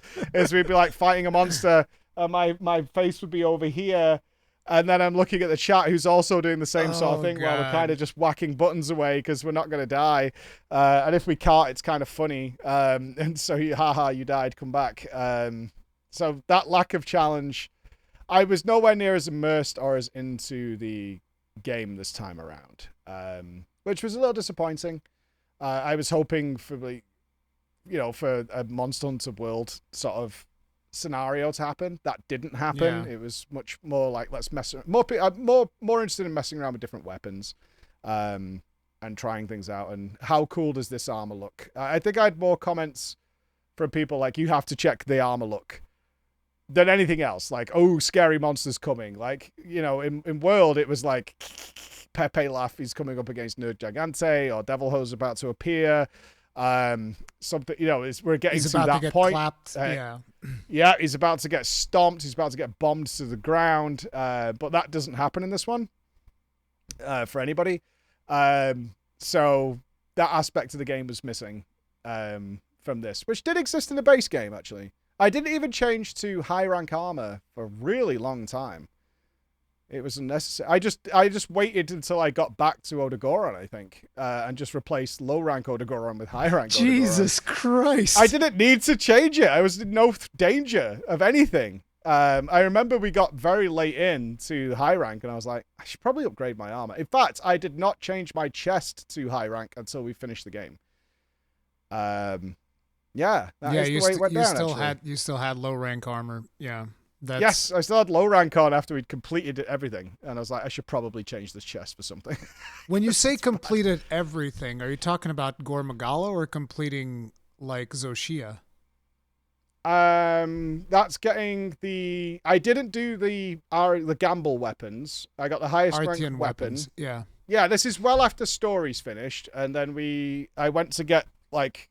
I wanted to complete our stream and our current playthrough with being set up for the next phase. I've got everything I need from this current version. I'm happy with that. I'm not going to farm everything, but we'll have a character that is rock solid, ready for the next update and ready to go. So I got the armor I really liked. So I got like 4-piece high rank Odogoron, I think. And then I got a new chest to be a high rank. And then I got the highest dual blades, which I'm not happy with. I might go back and change them. And I had a quick, very brief look at the I forget the name weapons? of it. The Gamba weapons. And as soon as I saw how that system worked, I was out. I was full done. I was like, no. God bless anybody who wants to mess with that. And I was looking at it. As like, so I get why this is here. This is a big grind, but I'm also not doing it. The thing about dual blades, though, is that they excel at elemental damage. So technically speaking, you should try to get one of each element, because that's going to be the way that you're probably going to deal the most damage. I don't know if that's the case for this one, because I haven't tested out dual blades yet. But usually dual blades are one of the best weapons for actually aligning with the opposing element of the monster. Yeah. So I just use paralysis and call it good. Paralysis is meta as hell this time around for sure. Yeah. Yeah, I just got paralysis and called it good. That's universally okay. So thumbs up. So some of the things that are going to be coming, since you were talking about, oh, where we're going to be getting like the harder things. Did you catch the title update thing that they've done? I did. Or? I watched it live. I wish I could be as excited as everybody else when that monster reveal was at the end, and my chat lost its goddamn mind, and I'm like Iacris? It's a claw.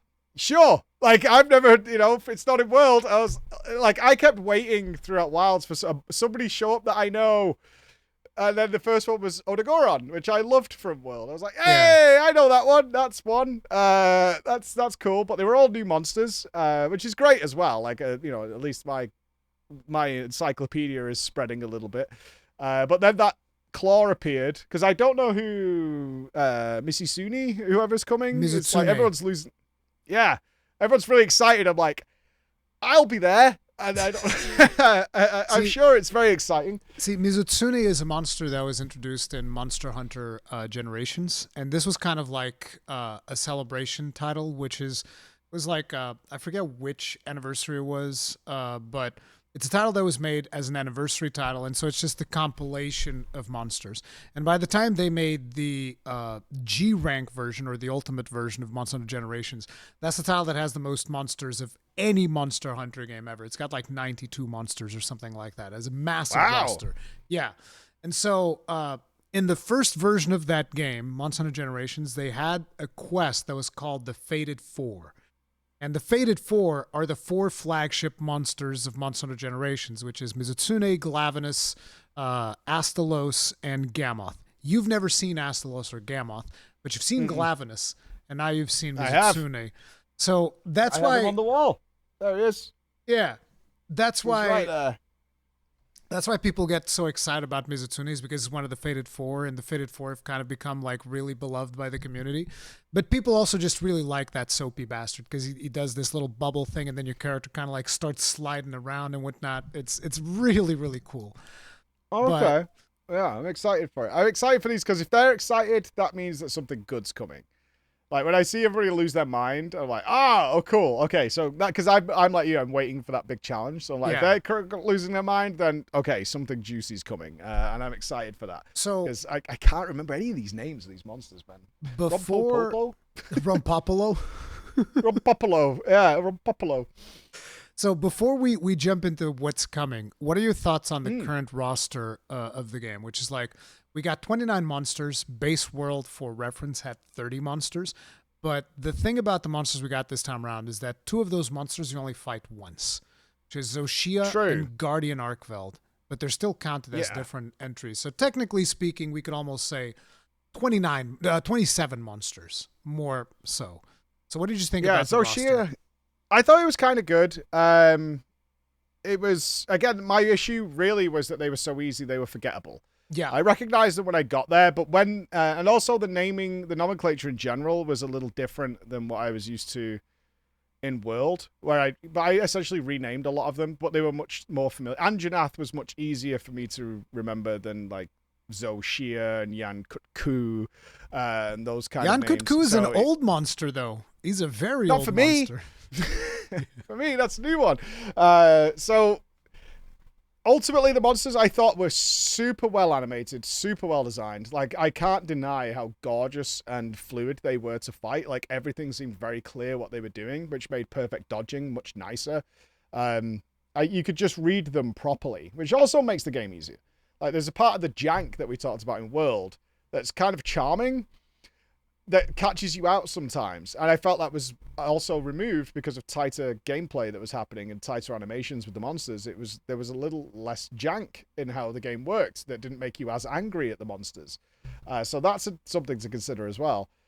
But it was fine. Like, they were really creative. I was very taken aback that it dawned on me we never had spiders in World, because we get Lalabarina very quickly. And I was like, oh yeah. You would have thought they would do a big spider monster. Like, that's such an obvious go-to for a monster game, is to have giant spiders. There was no monster I felt was really annoying besides the flying worm guys. Damn it, I forget their name. I'm not. Those guys are kind of annoying. The tapeworm looking dudes. Hirobambis. Yeah, the tapeworm dudes. Yeah, Hirobambi is the name. Harambis. Yeah, the Harambis. The Harambis. They were the only ones, because I certainly think like the story has you fight like 3 at once and you have to dung them, and you don't have to dung them. Fun. That's just no, like... I missed. I just killed them. You missed your dung pod? Well, I never knew what dung did in World. So this is my first time really using dung, and I was like, oh, okay. And I think I hit 2 at once, and they both just went to the same area, so it was pointless doing anything with them. So I was like, I'll just kill them, whatever. I got with them, but that's my only struggle. Is nothing has posed a challenge for me to remember. Like I remember Zoshia because I assume I'm saying this correctly. Knocking off the armor that was regrowing was actually kind of fun, because that was kind of how we figured the wound system might be better. It's like you actually have to target that area and create this focus to go for. Otherwise, you got to keep knocking off its sort of like clayish the Wilk armor. I can't say I was a big fan milk? Yeah. The whole Wilk saga was a hell of a thing, with the juicy milk running throughout the lands, the energy milk. Monsters themselves looked gorgeous, really well made. I liked how they were animated. I liked their attack set, but just not scary enough to remember. That's my only complaint. Like the variety, I thought was fine. Until Endgame, like fine, you kind of seen everything a couple of times by that point, besides the ones you mentioned. So yeah, it was okay. It wasn't like, oh my god, this is exceptional, but I didn't feel underwhelmed by it either. But it was just right. Probably the same because I had the same in World. You keep bringing up that like it wasn't as memorable as World because of the lack of challenge. This kind of like goes into something that I was looking over that I like bringing up, because usually before I would do my live stream, I'd go and see, what's happened today in the world of Monster Hunter. And one of the days people would tell me, I show Speed's played through Wilds. I was like, that should be interesting. Let's see the start of his stream. And at the start of his stream, he's struggling to land a hit with the great sword on the Chatakabra, because it's the first time he's playing Monster Hunter. I was like, that's cool, because we've all been there. Everybody that's ever played Monster Hunter has been in that situation. So it's fine to kind of reminisce. And I was like, okay, now let's move a little bit further ahead, see how he's progressed. And so I go up to the point where he's fighting Ray Dow. And people in chat, they've probably heard me bring up this example a million times in all the podcasts that I talk about. But what happens in Ray Dow is he's playing dual blades, and I realize that he doesn't know about demon mode. Oh, no, really? Yes. That stamina bar looking real good. and he's still just like murdering Ray Dow. Like, this doesn't matter. And I'm just like, and suddenly I look and I see, wait, he's getting gauge. How is he getting gauge without demon mode? That's when I realized, because I hadn't played dual blades yet. Oh, you get gauge from doing your focus strike. So that was the only times that he would get gauge was from doing the focus strike. So it's a button mash fiesta is what it is. Yeah, he's just like sitting around bashing at him with regular attacks. And I'm just sitting there questioning myself like, And then I scroll towards the end, and Zoshia is just him on the back of his Seikret with a bow gun, while the 3 support NPCs are beating the crap out of the monster. And I'm just thinking to myself, and I'm arguing with chat back and forth, wouldn't it have been better if at some point the game pushed back to a point where the player organically realizes you're doing something wrong? Like, say, for instance, this hunt, you're gonna play it like that? That's gonna be 40 minutes. Well, that's what I had. Remember, I told you, it's like, I know I'm doing something wrong with the Switch Axe, because I don't. Yeah. That's, in fact, didn't I have that exact experience with the Iceborne's first major wall? I can't remember his goddamn name, but I ran out of time. No, it wasn't Brackers. It was before that. Barioth. Yeah, Barioth. Oh, Barioth. Right. I ran out of time, which I know shouldn't be realistic. Like, it came down to like you have 2 minutes remaining, so like, I know I'm doing something wrong with this weapon, because I'm not that far behind. Sure, maybe I could do another upgrade level or whatever, but I'm not like 70% behind gear wise. You know what I mean? That's not the situation. So something is wrong somewhere. I had that exact experience where I had to get better because something ain't right. I'm doing something wrong with what I'm doing. And that's the thing for me. I feel like this is a very good way of the game organically telling the players like, hey, you're doing something wrong when the hunt extends. But because these monsters have so little HP, he was able to just brute force through everything without even properly learning one of the most basic things of his own weapon. And I would argue that a player that, you know, didn't really engage with the game all that much, like he finished the game when he got to the end of low rank, right? He sees credits and is like, oh, it's over. We've beaten it. It's great. And the thing to me is like, he's not going to be somebody that's coming back for the updates. No. Obviously. Then again, he was probably never going to be because it's just not his type of stream to begin with, which I think is reasonable. But I just wonder how many other players jumped into the game and they're just like, oh, okay, this is pretty easy. This monster, everybody's saying it's hard, so easy. Like, and they never even engage with their weapons properly because the game was too scared to push back on that level. Could be. I mean, whether or not you create lifelong fans is hard to say. And other people will have, that will be a fine experience that they're happy with. It's what do you know, it's difficult. And I've run into this as well, trying to, you know, do guides for people and try and encourage them to take part in harder content. Is that I know for me, like the most fun you will get out of this is if you go down this road, you will find something that is so amazing and so wonderful and sharing that joy that I had. And then some people will tell you, it's like, that's great. I don't want that experience. I'm not interested in it. And I'm having the most fun just being able to log in, go against a big scary monster with shooting lightning out the sky or whatever, and just kind of whack it to death, and I kill it, and I feel really good about that. And I'm fine with that. Maybe I could invest more into this. So it's one of those where you're like, I really wish you would discover how cool this can be. And like, it's cool enough for me, and I'm going to go and play something else. And I'm like, okay. I mean, you can't argue with that. Whether or not the sad thing is they will walk away dissatisfied. Well, yeah, I played Monster Hunter. It's really easy. They beat low rank, right? And they maybe watch someone like Speed finish at low rank and call it good because the credits roll, and never played past that because that's like the end game grind or whatever they suspect it's going to be. And they'll never push past that because they saw that's when he stopped. Okay. And they're like, yeah, how did you think about Monsters of the Wild? Well, it was all right. It was short. That'll be a piece of feedback. Exactly. Right? It was very short, super easy. I didn't really have to do anything, and so that's my story. And you know, as a fan of the series, you'll be like, so what did you think of like doing like arc-tempered gore or whatever? And they're like, what? Gore? What is that? Like, you know, just confused and mysterious. Never heard of him. Never heard of it. Never seen it. I don't know what you're talking about. And like, did you do this? Did you do that? No, I didn't do any of that. That wasn't in the game. It's like, it is, but you left it.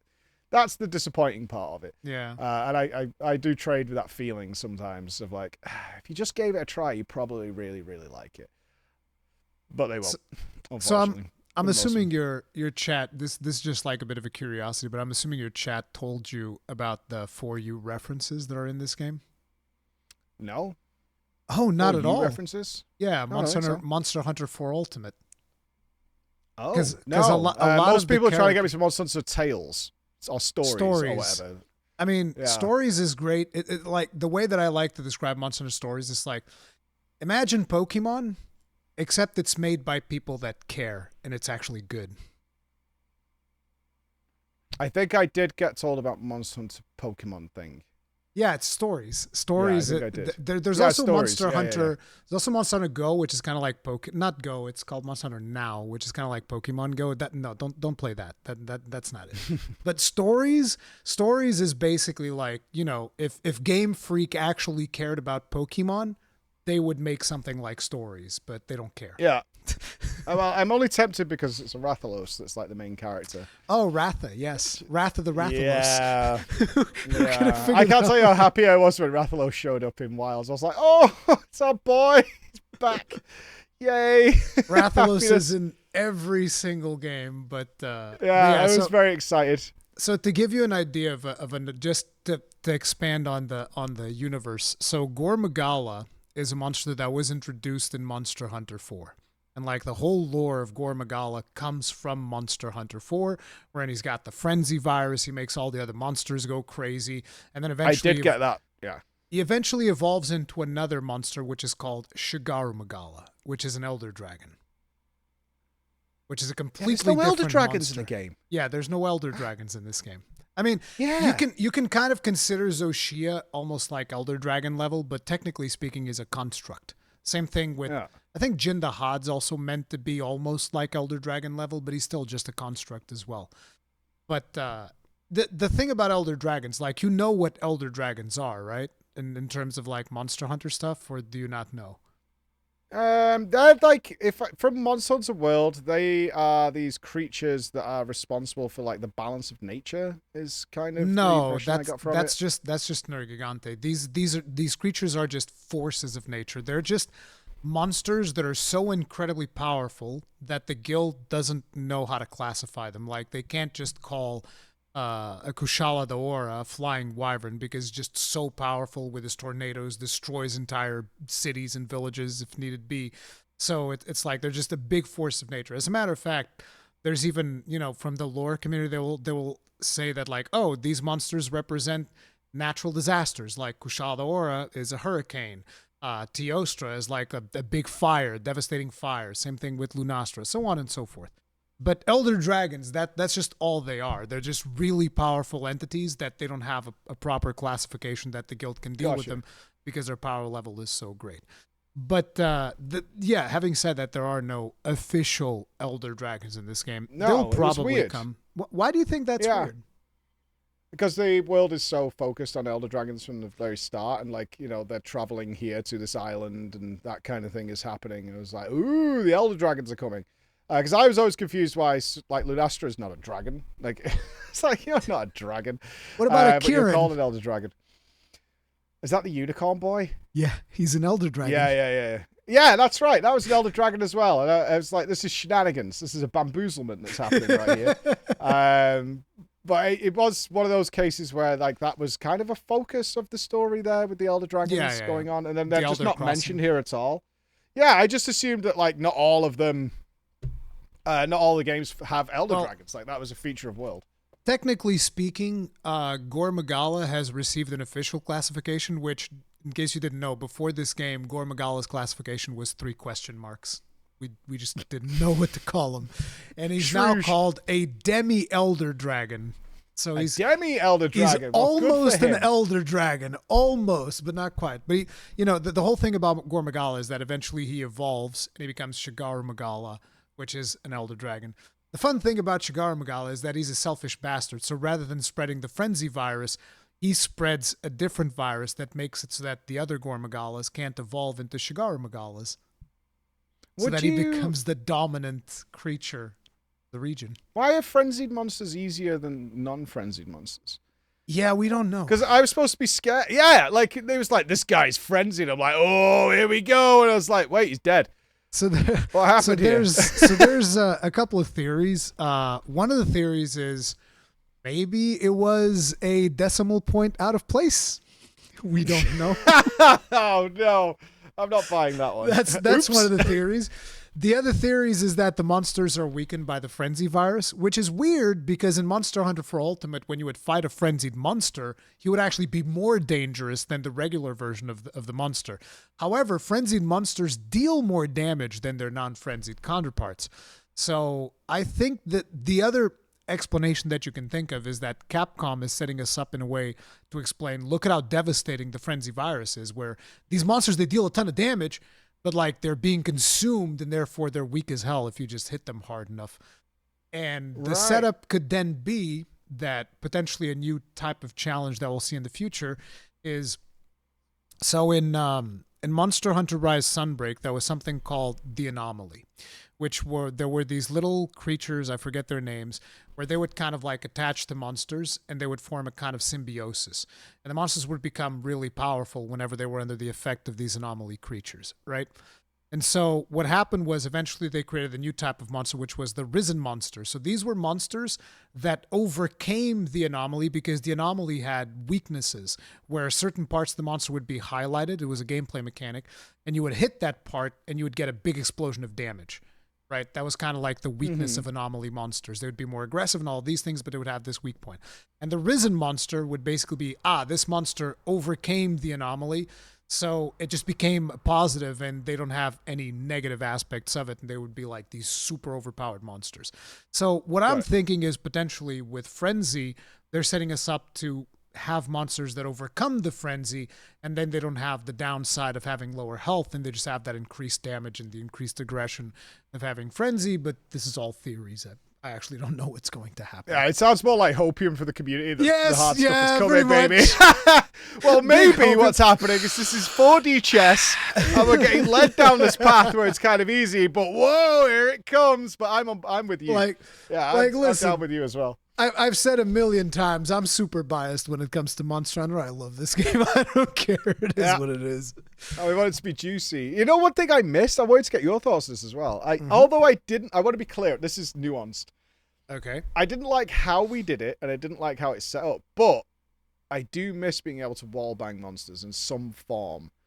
Because I really hate how it happens now, where they kind of just smash their head into walls randomly sometimes. It's if you mount them and if you stay on the head. Yeah. If you mount them and if you stay on the head, they'll try to smash their head to kind of like shake you off. That's the logic. Yeah, it's not as fun. Like, I do miss it. It's one of those stupid things. It's like, I don't miss the clutch claw. I don't miss that you did it anytime it wasn't like enraged or whatever. But I do kind of miss it when you lined it up and you did something and it just went flying and then it was downed. Yeah, you miss like a big moment. It's like you don't want it as often as you had in Iceborne, but you want to have like a big moment where you can kind of pull one of those off. Yeah, like if you wounded the head, you know, I was saying like if wounds were much harder to apply, but you really focus the head, is like part of that payoff would be able to like, you know, as if you were to jab something into the wound that would cause it to flee and struggle. Like, because it's got an open wound, and you could like do something with that. That's one thing I have missed in the combat is generally I just get my combo going on a nice place and it's pretty safe. Something along those lines. Those little bits I do miss, although I understand the problems that were happening with it in the past. Yeah. Is I do miss, like, even shooting things with my my little bow. With the slinger. With the stinger, I just kind of fire them off because they're decent damage if I'm just at range or something like that. I've barely used the slinger except for grabs. Because some of the grabs you can get away from them by shooting them in the face with the slinger. So that would be the one time that I would use the slinger. But other than that, I rarely used it. Yeah, it feels like an element that needs a little bit of work because it's there to be used. And sure, you can pick up like the heavy and the piercing and the slicing and whatever, and you can get a decent, you know, couple of 100 damage out of it or something like that. But other than that, it's like, where is this sliding into my combat in some way? And I would really like that to be a thing. I mean, another element that a lot of people feel like is a little bit weird is the 2-weapon system. Because I didn't use it at all. Like, I was like, no, I'm playing Gunlance, and if anything, I'll have like 2 Gunlances. Because just like, I feel like playing a different shelling. Yeah.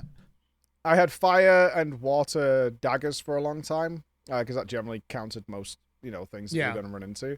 I then had dual blades and insect glaive, and then I just stayed with the dual blades anyway, so it didn't make any sense. And the only time I ever switched was if I had no idea what we were about to fight, and it was like, oh, this thing's fire immune. Okay, I'll swap to my other daggers. But I actually found in a lot of cases, the damage wasn't that different. To be like, you know, you're doing zero DPS if you use these in some way, shape, or form. But it's a nice addition for people who want to carry multiple weapons. I figured I would eventually carry a melee and a ranged is what I was going to be going with. But I didn't bother doing that because I found dual blades more fun. So I just left it as it was. Yeah, I mean, that's the thing. While they do give you 2 weapons, they don't really... at least I personally feel like they didn't really do much to incentivize us to use a different weapon. As a matter of fact, because of the way that decorations worked, even if I was trying to use one of the same weapon, it'd be problematic because it's like, well, I have my one rare decoration that has like 3 artillery on my one gun lance. If I swap to the other one, I don't have that, so... Yeah, so I'm not deco farming right now.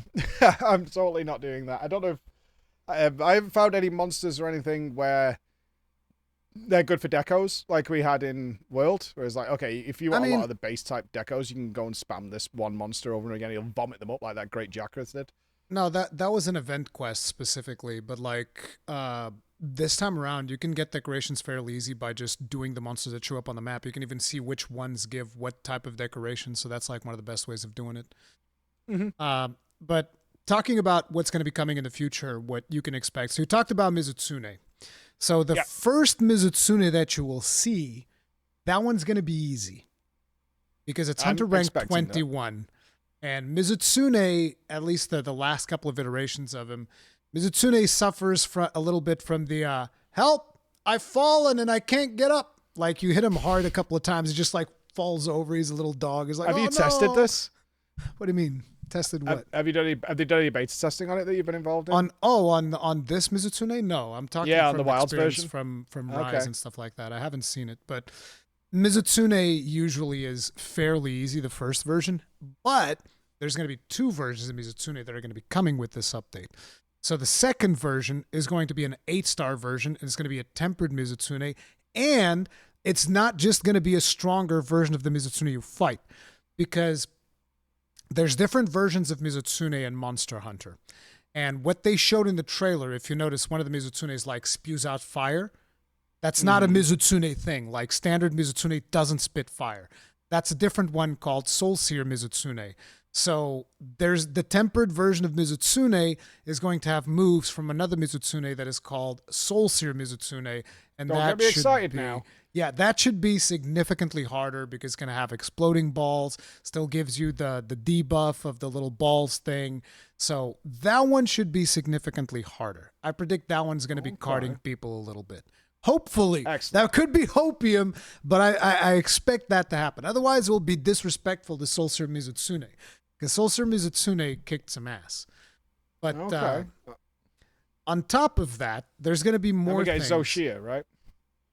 Yeah, we're getting a repeatable version of Zoshia. That is going to require Hunter rank 50.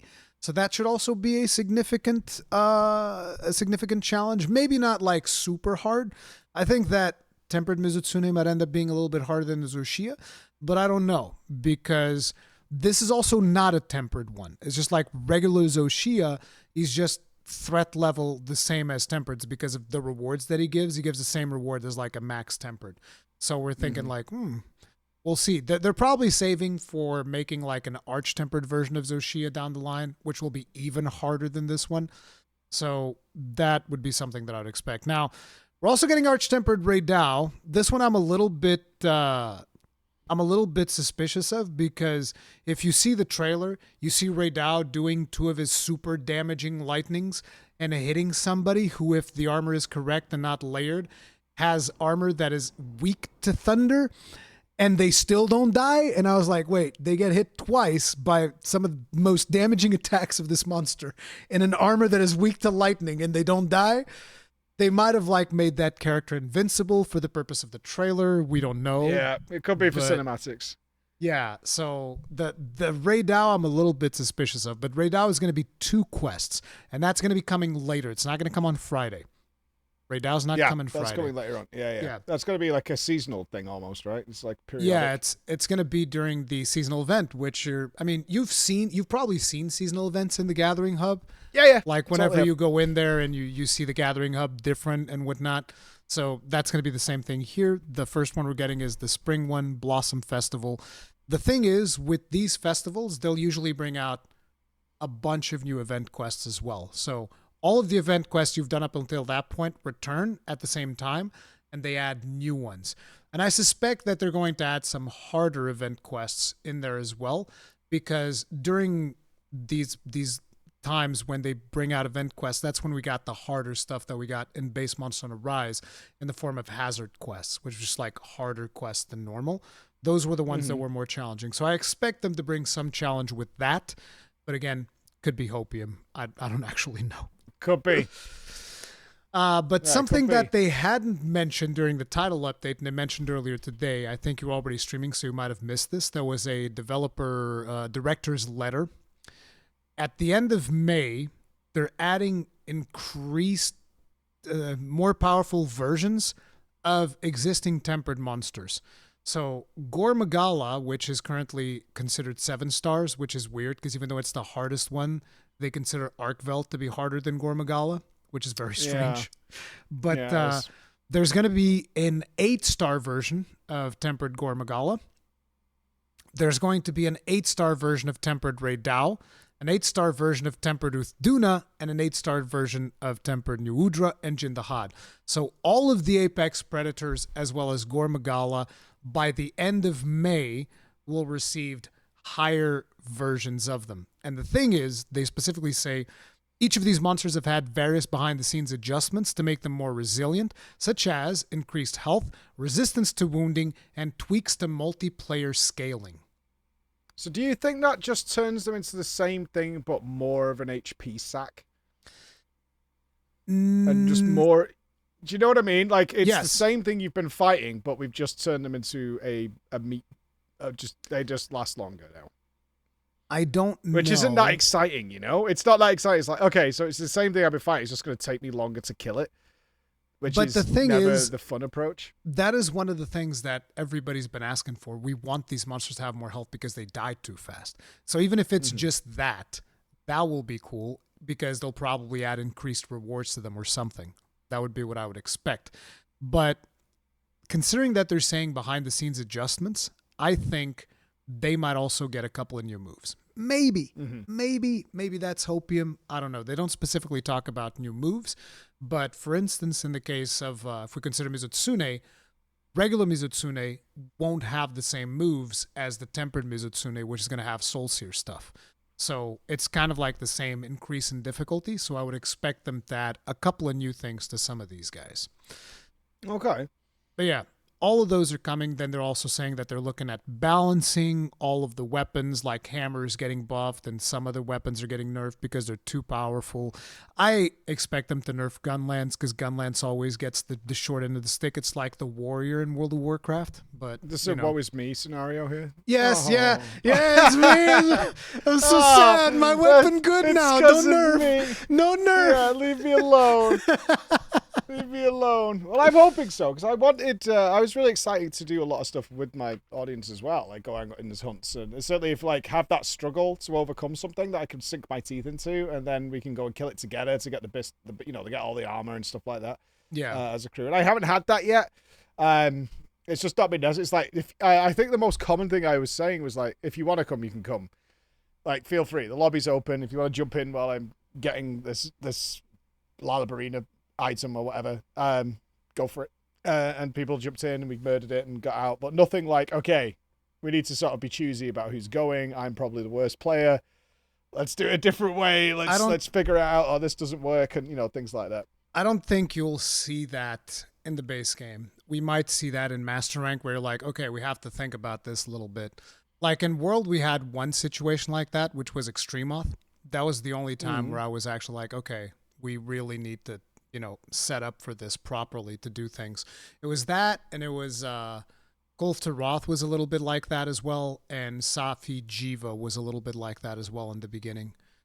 But other than that, most of the other things, you just get people together and you just kill it, even though sometimes it can be a bit of a struggle, like Alatreon, Fatalis, those were more challenging.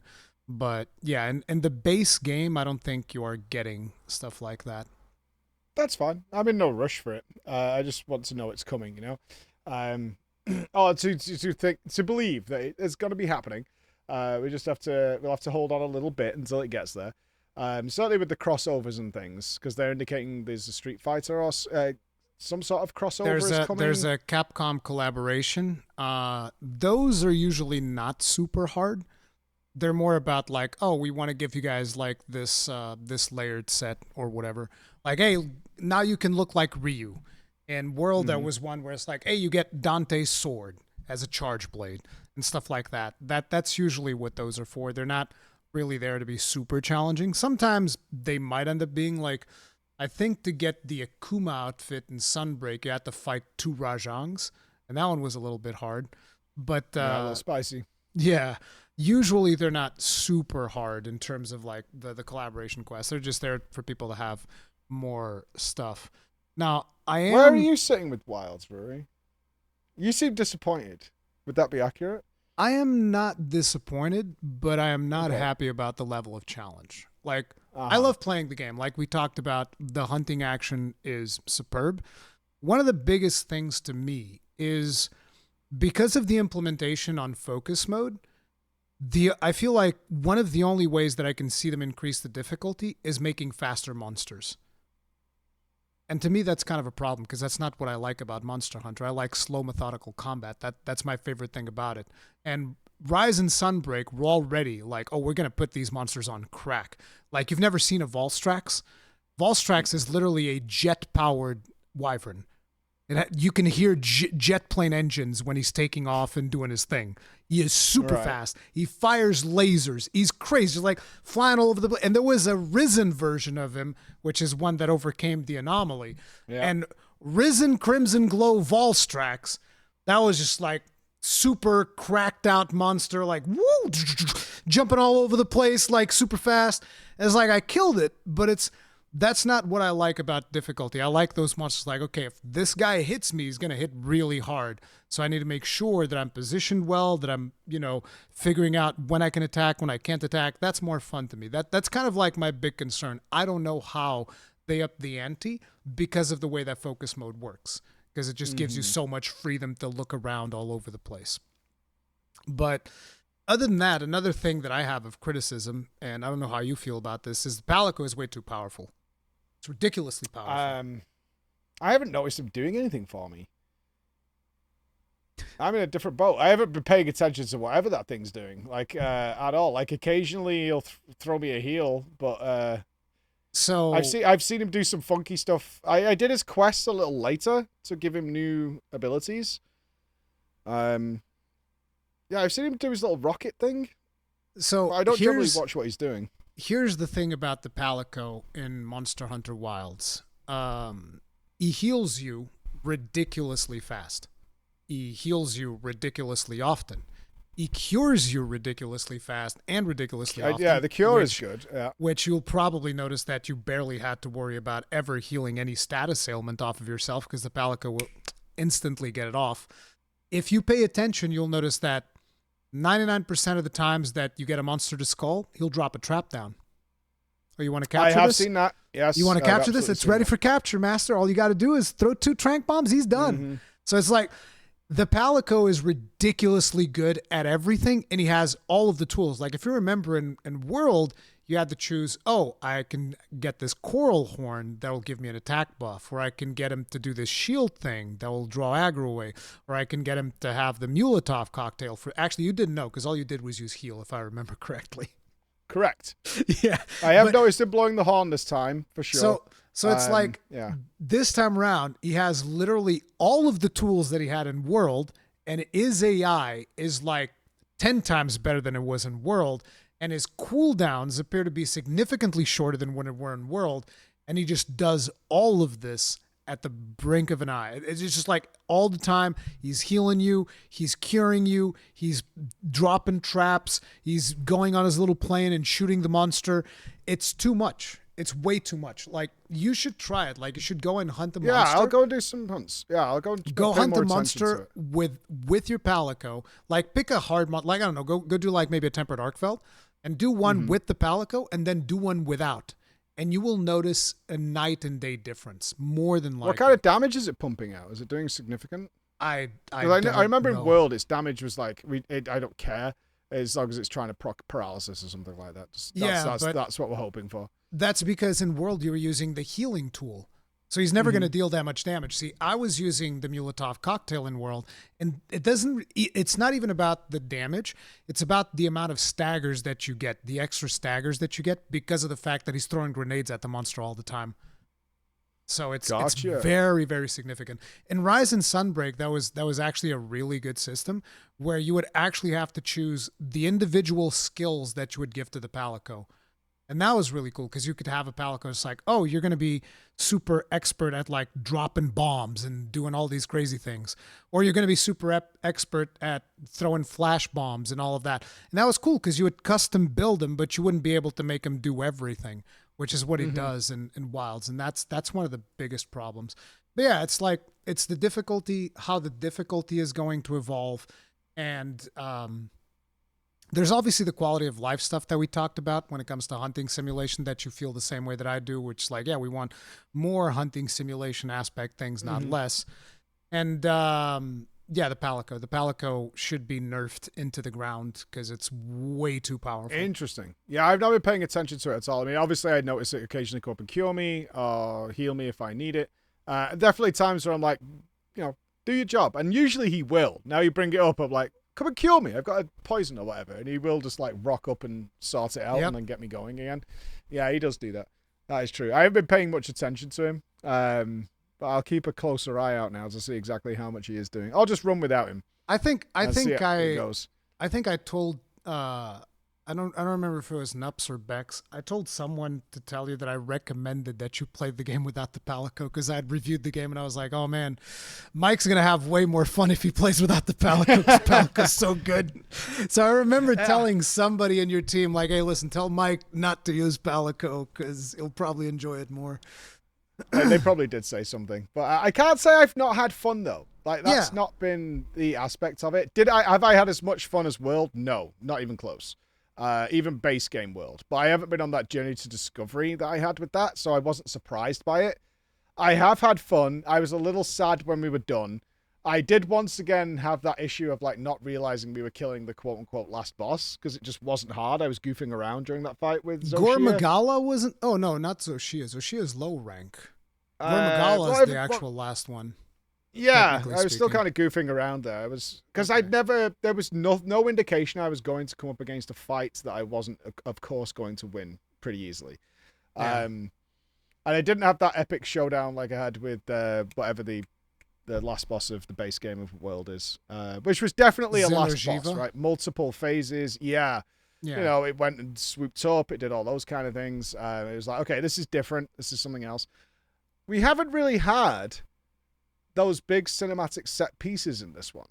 Like, I know I hate them. Zora Magdaros. Yeah, those kind of moments are fighting on its back and then trying to kill its little volcanoes and then running up to fight Nerd or whoever's landed on it. We didn't get any of that in this one. Did you miss that at all? Or are you like totally okay with it?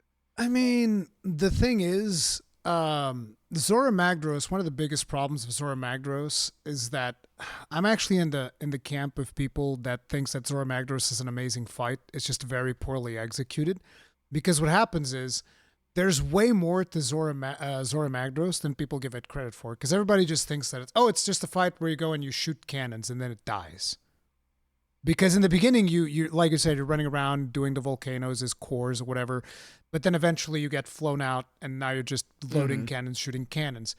But the reality is, did you know that you can jump back into his head and go back to... I remember getting lost on him for significant amounts of time and being told that lots of cool things were happening around me that I was not involved in at all. It was like, we're pushing it back. I'm like, are we? This is great. But like, to give an idea, right? Even when you get to the part where you're just loading cannons and shooting at him, you can go back on top of him through his head and you can go and you can attack the cores again and deal damage, and you can go and you can break his little crest up top of the head again and deal damage. You can go all the way down to his belly, which a lot of people don't even know this is a thing. You can go all the way down to his belly and break his belly, just to give you an idea of the amount of things that you can do in Zora Magdaros. So what's the problem? There's no reason to do any of this. You just fire the cannons and he dies. Like that's it. There's no reason to do no indication to do it either, right? There's nothing. It's just like you realize if you play that fight enough that like, oh, I can actually jump back up here and I can do more things. And it would be cool if they gave you a reason, like as a team, to have, oh yeah, we need somebody manning the cannons and we need somebody else going back and doing the cores, because otherwise he's going to do a massive AoE and destroy a bunch of cannons. It's going to get harder. Like there's no reason to do any of this. And if they made that and gave you a reason to actually do it, that fight would be way cooler. So I'd like it. But no, I like the siege fights, and the closest thing we got to a siege fight this time around is Jin the Hod, because he kind of like moves around, he goes to places, you can drop stuff on him, he has a big AoE. But that was one of my favorite fights. That was one I enjoyed a lot. You Not like hard, Jin the but Hod? like I don't mind that fight actually. Like I liked being in a different type of environment. I liked considering whether I could drop these icicles on his head at the right time. Do I need more to hide behind his ultimate attack? I was very on the fence of like, I could drop this, but I also might be suiciding by doing that. So I was debating what was the correct choice to go with here. But it was a fight I was interested in. It's a good place to be in. I was thinking about the fight. Yeah, that's the point. I was like, okay, I need to really consider my options here because I can either push for more damage and try and beat some sort of, he might move arenas, or I can hold because he's going to ultimate attack and see what we're going to do. So that was definitely one of my favorite fights. I really enjoyed it. Not hard, but at least a fight I was considering what should we do here, and have choices. I would expect them to do a raid type encounter, which will probably come later, maybe with Title Update 2 or something like that. Because, we have big lobbies again, which, again, you don't know, but Sunbreak and Rise went back to only being 4-player lobbies. So now we're back to 16 simultaneous people, even though you can have up to like 100. So I think they're probably going to do even bigger scale sieges that might be able to involve the progress of more people. But I know what you want is more than 4 hunters. I don't think we're doing that. I don't think that's happening. over that. Yeah, that was just the expectation I had based on the word raid being mentioned. So no, I don't expect more than that ever to happen. But I am looking forward to that stuff. Even if it's a case of let's log in and do our thing for an hour. One of the cool ones that could be, because like I told you, there's a bunch of references to For Ultimate. To give an idea, the Gemma, she was actually a character in Monster Hunter 4 Ultimate called Little Miss Forge, which if you look up Little Miss Forge, you'll see like this 13-year-old girl, whatever it is. Oh, and not checking. Abandoned ship. Yeah, she's grown cut up. That. Yeah, let's leave that alone. That's not the Gemma I'm thinking of. But it's like she used to be Little Miss Forge, and so she was a character that you find in this village of Travarians, and then she accompanies you, and she becomes the blacksmith of your party. And now she kind of returns. Same thing for Fabius, who is the Lance guy. He used to be in 4 Ultimate, and he was called the Ace Lancer, and he was one of the people that was investigating Gore Magala, which Gore Magala also came from 4 Ultimate. Like, these are all references from 4 Ultimate, and because of that, one of the raids that they could potentially bring in that I would love to see would be Duran Moran, which is like this sand whale that is just like going through the sand. Because you have that scene in the beginning of Wilds of the Sand Skiff? Like, there's something like that in 4 Ultimate where you're on a boat and you're loading cannons and you're fighting this thing, and then it rams against the boat, and then you can jump on top of it and cause damage and put bombs and do all these things. They could do some really creative stuff with that in the current engine if they want to do that, but that could just be hoping. But I expect at the very least some type of a raid to be making a comeback during Wild's base, and then probably another one in Master Rank. But yeah, that'll be in later title updates. It wouldn't be in this one because they're still establishing the Grand Hub. There's probably going to be like a quest explaining why that's there and so on. Little bits of quests here and there. But they are clearly thinking about feedback, right? Because the Meowster Chef is coming back. They seem to have been like looking at where the real pain points have been for the old fans of like, whoa, where is this? Like, I love this bit. I love this bit. And they're like, okay. I mean, we're putting that back in pretty quick. This team is always looking at feedback, because one of the things that happened in Iceborne, which I think I already told you, is they made a poster with Fatalis' face on it, and people were like, "Oh, Fatalis is coming back," and they're like, actually, no, we didn't plan for this at all." Oh, and then they made a whole quest line for Fatalis because they saw that people were excited about it. So yeah, that they're always listening to what people are saying, which is why we're also seeing a lot of the stuff addressed in the director's letter, where he's saying like, "Hey, we're bumping up all of these apex predators to 8 stars, and we're giving them like more health and more aggression and all of these things." So they are always looking at that. But one of the other things that you're bringing up is like Lagiacrus. So you were wondering about Lagiacrus, which that is coming on the summer update. So Lagiacrus has been one of the most requested monsters to make a return for Monster Hunter. First time this monster was introduced was actually in the first game that I played, which was Monster Hunter Tri. And I don't know why everybody likes it, because everybody has like their own reasons. For me, it's because in Monster Hunter Tri, they put you on this quest where it's like, oh, we need you to go get monster guts or whatever it is. It's basically like you go underwater, because you had underwater combat in Monster Hunter Tri. So you would go underwater, and you would go and you would hunt these big fish. And then once you'd kill these fish, you'd carve them, and that would be the monster guts. But When you go to the area where the big fish are, Lagiacrus is there. And you're underwater, and you're like, oh, I don't know how to play underwater. Like, and you're limited in terms of like how much breath you have, because you'd have like a breath meter and you have to go to like bubbles to recover your breath. And Lagiacrus is just there coming at you and attacking you. It's terrifying. But yeah, he's just a Did you really kill cool it? monster. What? I assume so, right? You got to kill it, right? You're not meant to kill him. You're meant to get your monster guts and leave. I think you can kill him, but it'll probably be very, very hard at that point of the game unless you're an experienced hunter. So they used to do stuff like this in the older games where they would just like put a random super hard monster in front of you and just be like, yeah, this monster here, what you gonna do about it? Like another example would be in Generations, there's a quest where they're just telling, hey, we need you to go pick up some mushrooms. And then you go and you pick up the mushrooms and suddenly there's a Glavenus there. And this is like in the very beginning of the game. It's like in the beginning of the game. And there's like a Glavenus there. Hey, what's up? Send it. You got to go for the kill. Yeah, I'd go for it. They would do this type of fun stuff. They don't do that stuff as much anymore because I guess some players be like, oh, it was so unfair. I went there and there was a big scary monster. What do you mean? Well, we saw how many people stopped playing Elden Ring because they put that the guy on the mount. Oh, the tree sentinel. The tree sentinel, and people just didn't try and not fight it.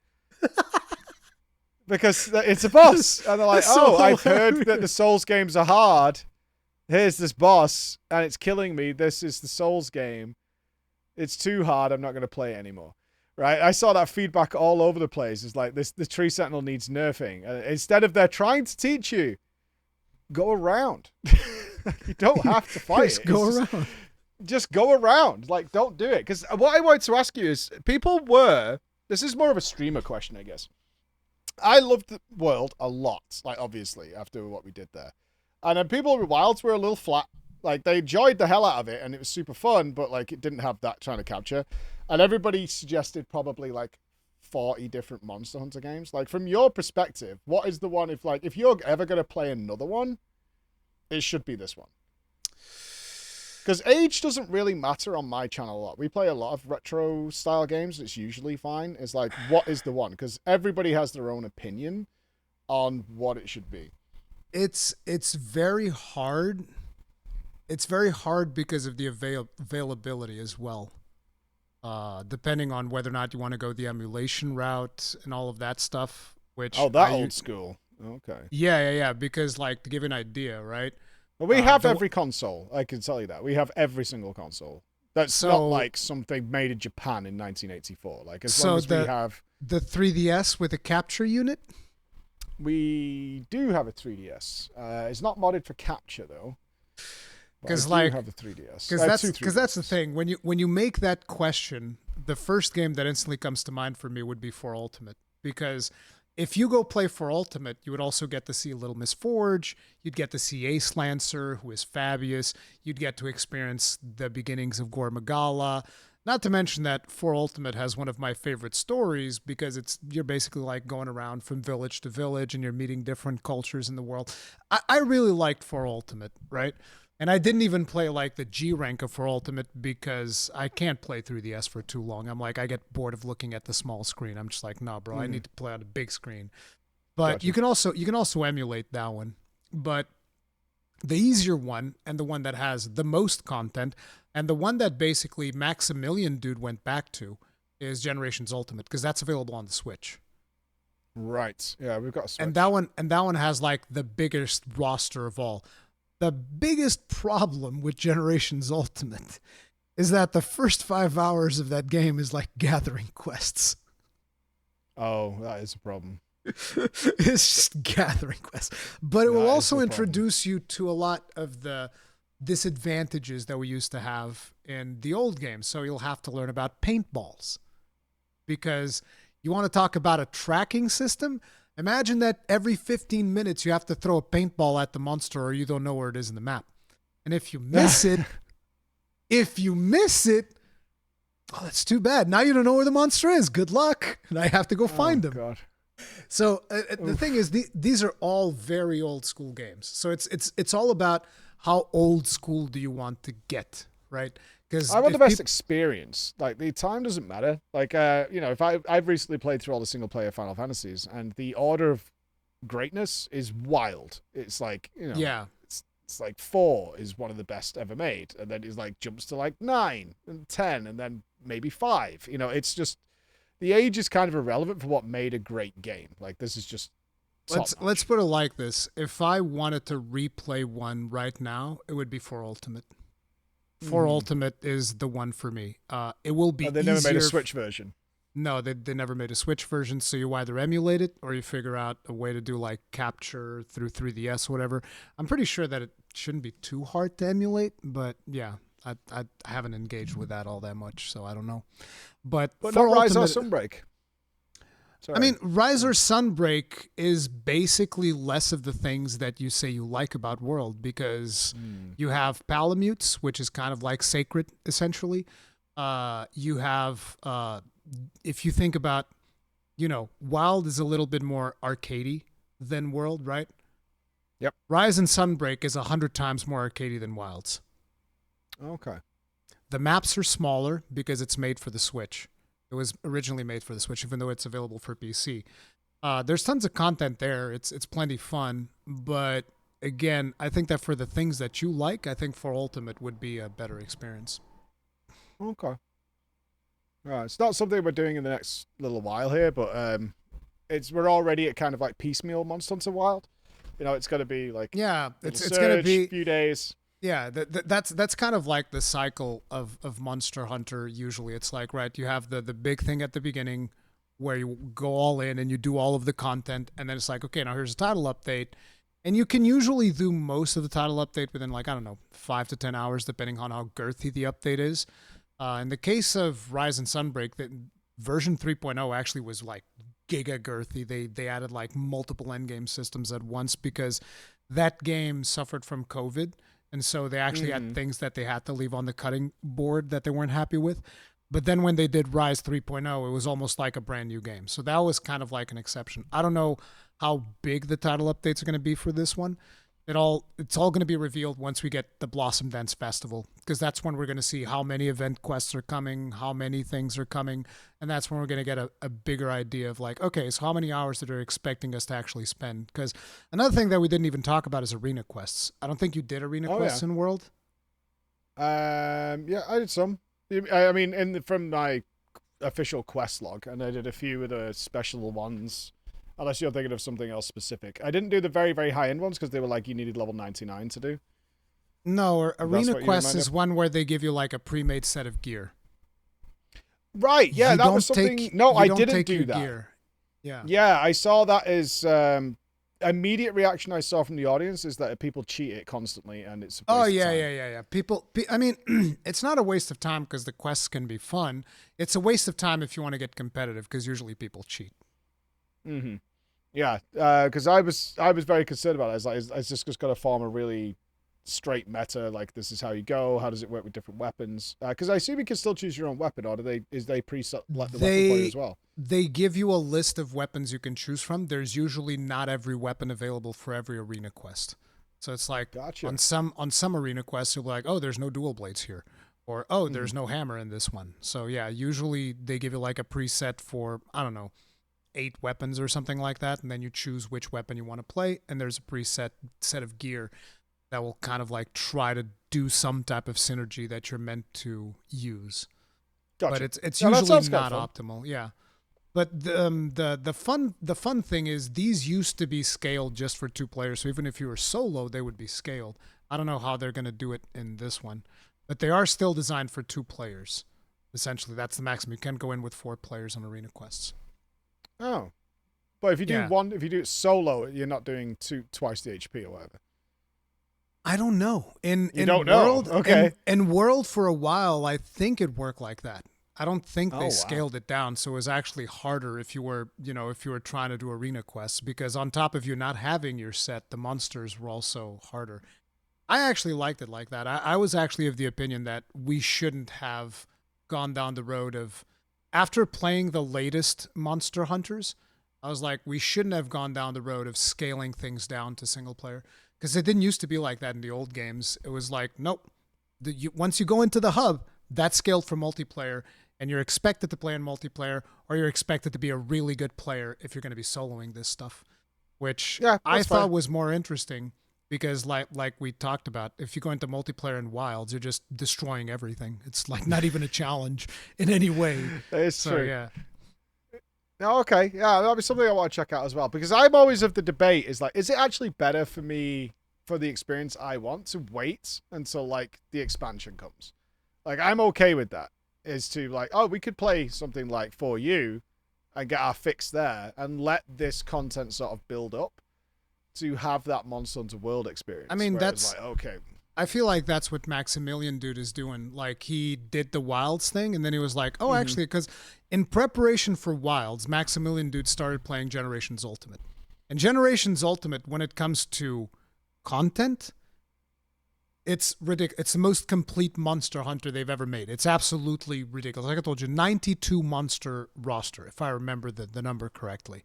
And on top of that, you have the Deviant quests, which is just like, it's just in terms of sheer amount of content, nothing beats Generations Ultimate, because it was a celebration title. Like, you can fight Lagiacrus in there. You can fight a lot of the monsters that you fought here are in there as well, like Yan Kutku, what's it called, Nursilla. Like, a ton of the stuff in here is also on Generations Ultimate. You also get to see the old villages, like Kotoko. I forget the very first village, whatever, from Monster Hunter 1. You get to see the village from Freedom Unite, which is Poke Village. You get to see almost all of the content that ever happened in any of the older games, except it doesn't really have like as meaningful of a story. And then at the end of it, you have like a G rank where you fight all of the deviants.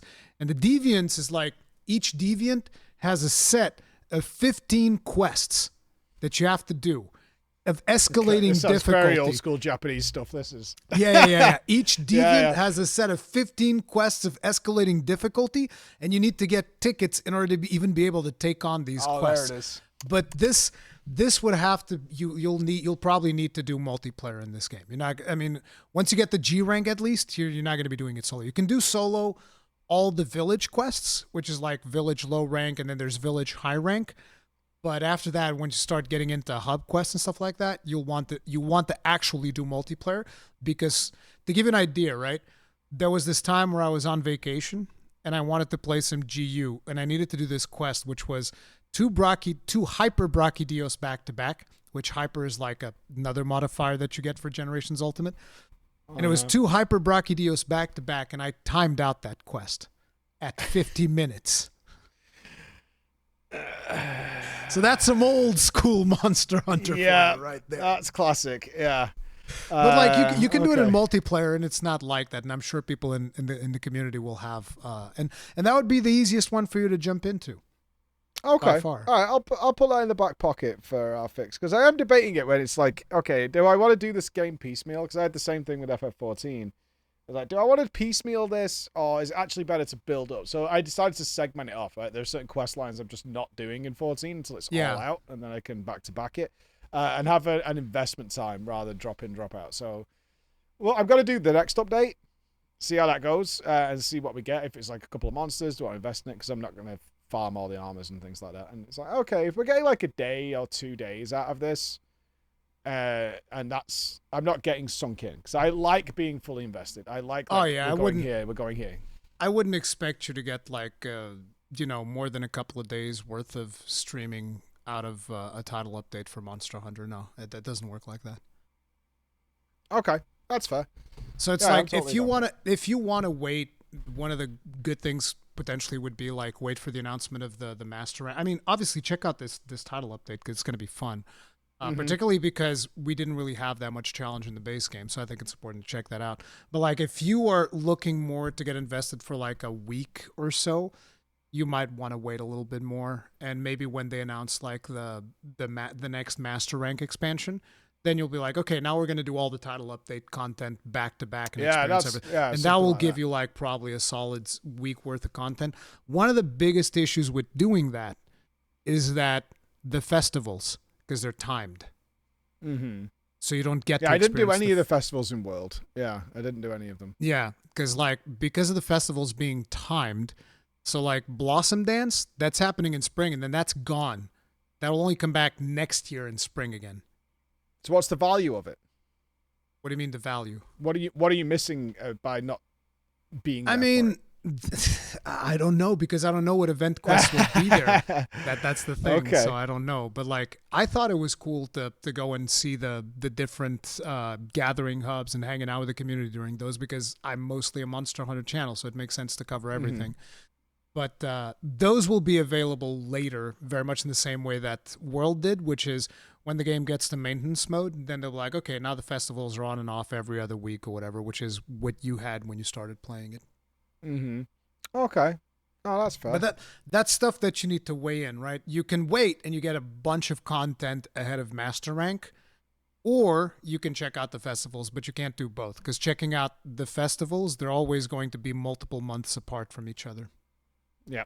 Oh, well, I've got to do the next one because I'm excited to have something to sink my teeth into and have some fun with and see what it's like. And if it appears to me like, okay, what we want to do here is when we jump into a game, we want to be here until a while rather than it's like Monday, Tuesday, Monster Hunter, Wednesday, Thursday, this, Friday, that kind of attitude. So I'll make a judgment call on this one as to what it speaks. It's different when you come in and you play World and you get everything. Yeah, you get everything in one go. Yeah. Yeah, it's like it's such a long journey to go on. It's ramping up, and then now when you do it at the forefront, you're like, okay, now I have to wait with everybody else.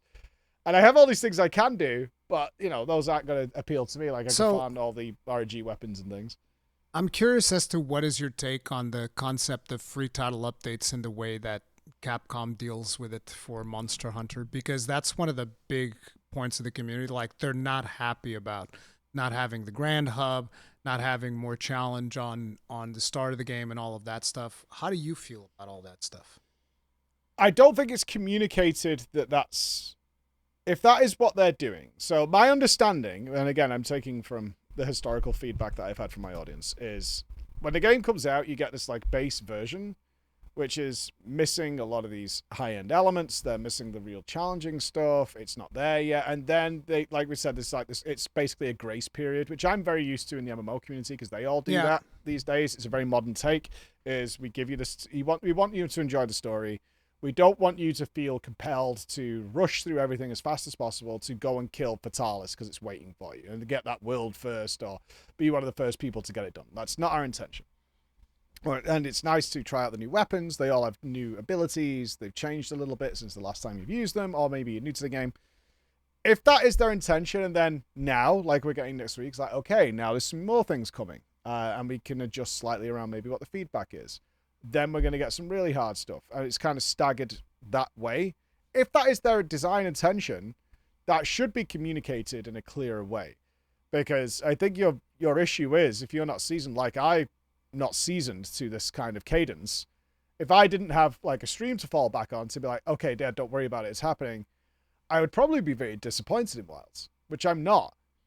But if I was just at home playing and I got the new Monster Hunter after playing through World recently, if you take away the stream element, if I'd like, oh, my friends are telling me to play World, I went and blasted that for the last couple months. I was like, dude, that game is awesome. I had so much fun. And then Wilds came out, I would be endlessly disappointed. I'd be like, yeah, this is like a baby game. Like, I don't understand it. Like, I didn't have that experience in World, I don't think. Like, I definitely had some challenges in the base game before we hit Master Rank. And then they'd be like, it's like when you hear about a patch coming for a game you're no longer playing. Like, oh yeah, there's a patch out for it. Like, and, No Man's Sky is a great example. No Man's Sky is doing phenomenally good things right now. Oh, absolutely. It's been a while since I've touched it. It's like, okay. And it kind of slips by because also Path of Exile 2 is doing a huge thing on Friday as well. And then there's Dawn Trails just released its latest MSQ, which I'm doing this week as well. And Split Fiction just came out at the same time. And it's so easy to just be buried in other things, especially when they're free updates. And a lot of games are doing free updates right now, which is wonderful for us, but it's so easy to be just lost. Yep. And then eventually I might go back or might not. And if my gut feeling, which might be an uneducated view, but also I'm not told this, is like, oh, well, the game is there. Yeah, I tried Wilds. It was fine, but it was really easy. I'm less incentivized to go back for the new update rather than go to one of these like 9 or 10 other things that are all happening within this 10-day period. That, you know, this is all happening right now, literally right now. These are all happening. Yeah. That's my issue with it. It's like if it's communicated very clearly, that is the intention, and then this is coming, people will be more open to it. I'm open to it because I got told by a lot of people. So that's my concern with it. In principle, I don't think it's a bad idea. Try out. We've got all new weapons. It's a brand new game. Whole new weapon sets, loads of armors to collect. Get your rank up if you want for later down the line. Like I got to rank 60 something, I think, and left it there. That was everything I needed to do. That should open the doors for me for later. I'm okay with that. And I'm prepared to come back later. But I know there'll be other people who maybe just, like you said with the show speed stream, we saw the credits at low rank and like, I'm done. Yeah, I'm done. Yeah. That's kind of like my concern, because there's a lot of new people coming into the community, and it's important to set the expectations, but at the same time, because like I communicated the thing that you're saying, I made a video about it just as I saw the hype like getting to crazy levels. I was like, okay, let's make a video preparing people. Listen, this is a base game. There's going to be less content than what you had in Iceborne. Way less content. That's just the way that these things go. But then it's going to come up in title updates. Then we're going to get a Master Rank expansion. But obviously, not everybody's going to watch that video. Not everybody's going to know. So it's very challenging. But yeah, that's one of the things the community is struggling with right now. Mm-hmm. Well, I hope it's. I think it's going to pay off. I'm not concerned. But you're right. The fear is, if you've been through this road a lot, is you can see how A leads to B, leads to C, leads to D, leads to E. And you're like, okay, we're at A now, but I can see how this leads us to E. I don't like the way E looks. So we need to change something at B before we end up there, if you know what I mean. Like I can see this picture being painted from the ground up. It's like building a house. If your first brick is a bit questionable, you're worried about the roof already, even though we're not there. Like that's going to be a concern. So we'll see what they do with that, because I'm with you. I don't like the idea of difficulty coming from like, well, it just one hits you now. That's kind Look how hard it is. It just one-shots you. Yeah, we made it so it heals you all the damn time. You can heal yourself to full. So how do we beat that? Well, we just make it so it one-shots you. I'm like, well, that's not exactly fun, is it? How am I supposed to learn from this? Exactly. I like challenge, like resource management. I'm not doing that now. It's like, yeah, but we gave you all these things to be immune if you like dive on your secret or whatever. It's like, well, that's not fun. Like, I don't want to be doing that. Yes, the tool is there, but I'd prefer not to have it and actually have a more interesting, involved fight where I'm pushed to I'm pushed to use my resources. Like we talked about in World with the endless supply of your resources from the chest, is it just took away your resource management. Because if the monster moves arena, I could just literally go to my tent, grab everything again. I can use infinite traps. I can just spam all this stuff endlessly, because it's just, I don't care about my heals. I'm not trying to like, oh, I think I can survive one more hit and then heal to conserve usage. And people complain when I mention this, and I'm like, if I could change one thing about Modern Monster, I would take away your restocks. And people are like, oh, Boomer Rurikhan, evil, and it's like, I had so much more fun limiting myself, and because I essentially simulated not being ready for a hunt, because I was like, from the moment it shows up, begin hunt on my screen, I'm not allowed to restock anymore. And there were plenty of times that I wasn't paying attention. I just jump into a hunt. I was like, oh, I have 3 potions. Like actually 3 potions. Outside like, of the missions. Oh no! Yeah, every time. Yeah. In fact, I couldn't even bother going back. Sometimes if my secret had gone 10 yards, I'm like, oh, it's too late now. I can't go back now. Whatever he's got, he's got. I'll find something while we're out there. Like it's fine. Usually it is fine for the most part. Yeah. I do have to leave now, unfortunately. So yeah. My family demands. So just as a final thing, I do think that basing it off of the experience that you had and the things that you're looking for, I think that GU might actually be the best route, because you'll get to experience a ton of different monsters whilst also experiencing some of the more old school stuff. And there's content in there. Like, to give you an idea, I probably did like, I don't know, like 300, 400 hours of live streams of GU. And I still haven't done everything that's on that game. Okay, yeah, I see that. So it's like that's a big commitment. No, but it's like, if all you want to do is get to like the end of G rank and fight the final boss, that's faster. That's probably like, I don't know, maybe less than 100 hours. I don't know exactly. Depends on how much meandering you do about. But that's faster. But like, if you want to beat every EX version of every deviant. No, that's not happening in such a short amount of time. That's going to take a while. No, probably not if we're going to get into the grindy aspect to unlock things. Because I know there was a couple of monsters in World I didn't do. Because that was where it's like, okay, you now need to hit Hunter rank, Master rank 99. And just kind of grind it out to even do them. Yeah, that's usually where I draw the line with most games. Like, there's so much more things we could be doing than just grinding that rank out. I will tell you that GU has one of the most unique monsters as a final boss in G rank that is definitely worth it to see. And I hope it doesn't get spoiled for you because, god damn, I have such cool memories of that monster. It's crazy. Okay. All right, I'll bear that in mind. For sure. For sure. Well, I'll let you go. Rory, every time. I'm interested. I was kind of happy to see that we shared a lot of thoughts on this one. I wasn't coming in with like somewhat of weird take, like some outsider take, like this is all crap. I don't like that. And I like this. I was wondering if you were going to miss the hunting aspects of World, or if you were seeing those as like, oh, those are just like kind of in the way, because it's always nice to see the perspective of a new player. Because if, maybe they came from World and they come to this and they see, oh, this one's more streamlined. This is way better. But it turns out that the hunting elements were not lost on you, which it makes me very, very happy. Yeah, it was something I just enjoyed. It made sense to me for that game. That should be there because that's what we're doing. I don't want. I definitely prefer that over a lobby, essentially arcade arena fighter. That was the part I liked about it. Like, it didn't really matter, certainly, like, in the encyclopedia style until later. But then it was nice. It was like, oh, okay, this is the weakness. This is where certain loot drops. Okay, I figured that out because I've killed it. But before that, I've got to work it out. I don't know what this monster does. Like, that's the immersion factors. I don't know what it does. Oh, it's using mud in this We've kind of studied regard. it. Oh, now we know. Yeah. Yeah, I think it makes sense. That's absolutely... Yeah, 100%. But yeah, I think you'll have fun with Generations Ultimate, but I'm going to wrap it up, let you get to your family, and I'm going to get to my family as well. So yes, everybody, thank you all very much for watching another episode of Kast. There's going to be links to all things Preach below in the description of this video, and I'll see you guys in the next one. Stay strong, stay safe. Peace out. Bye, everybody.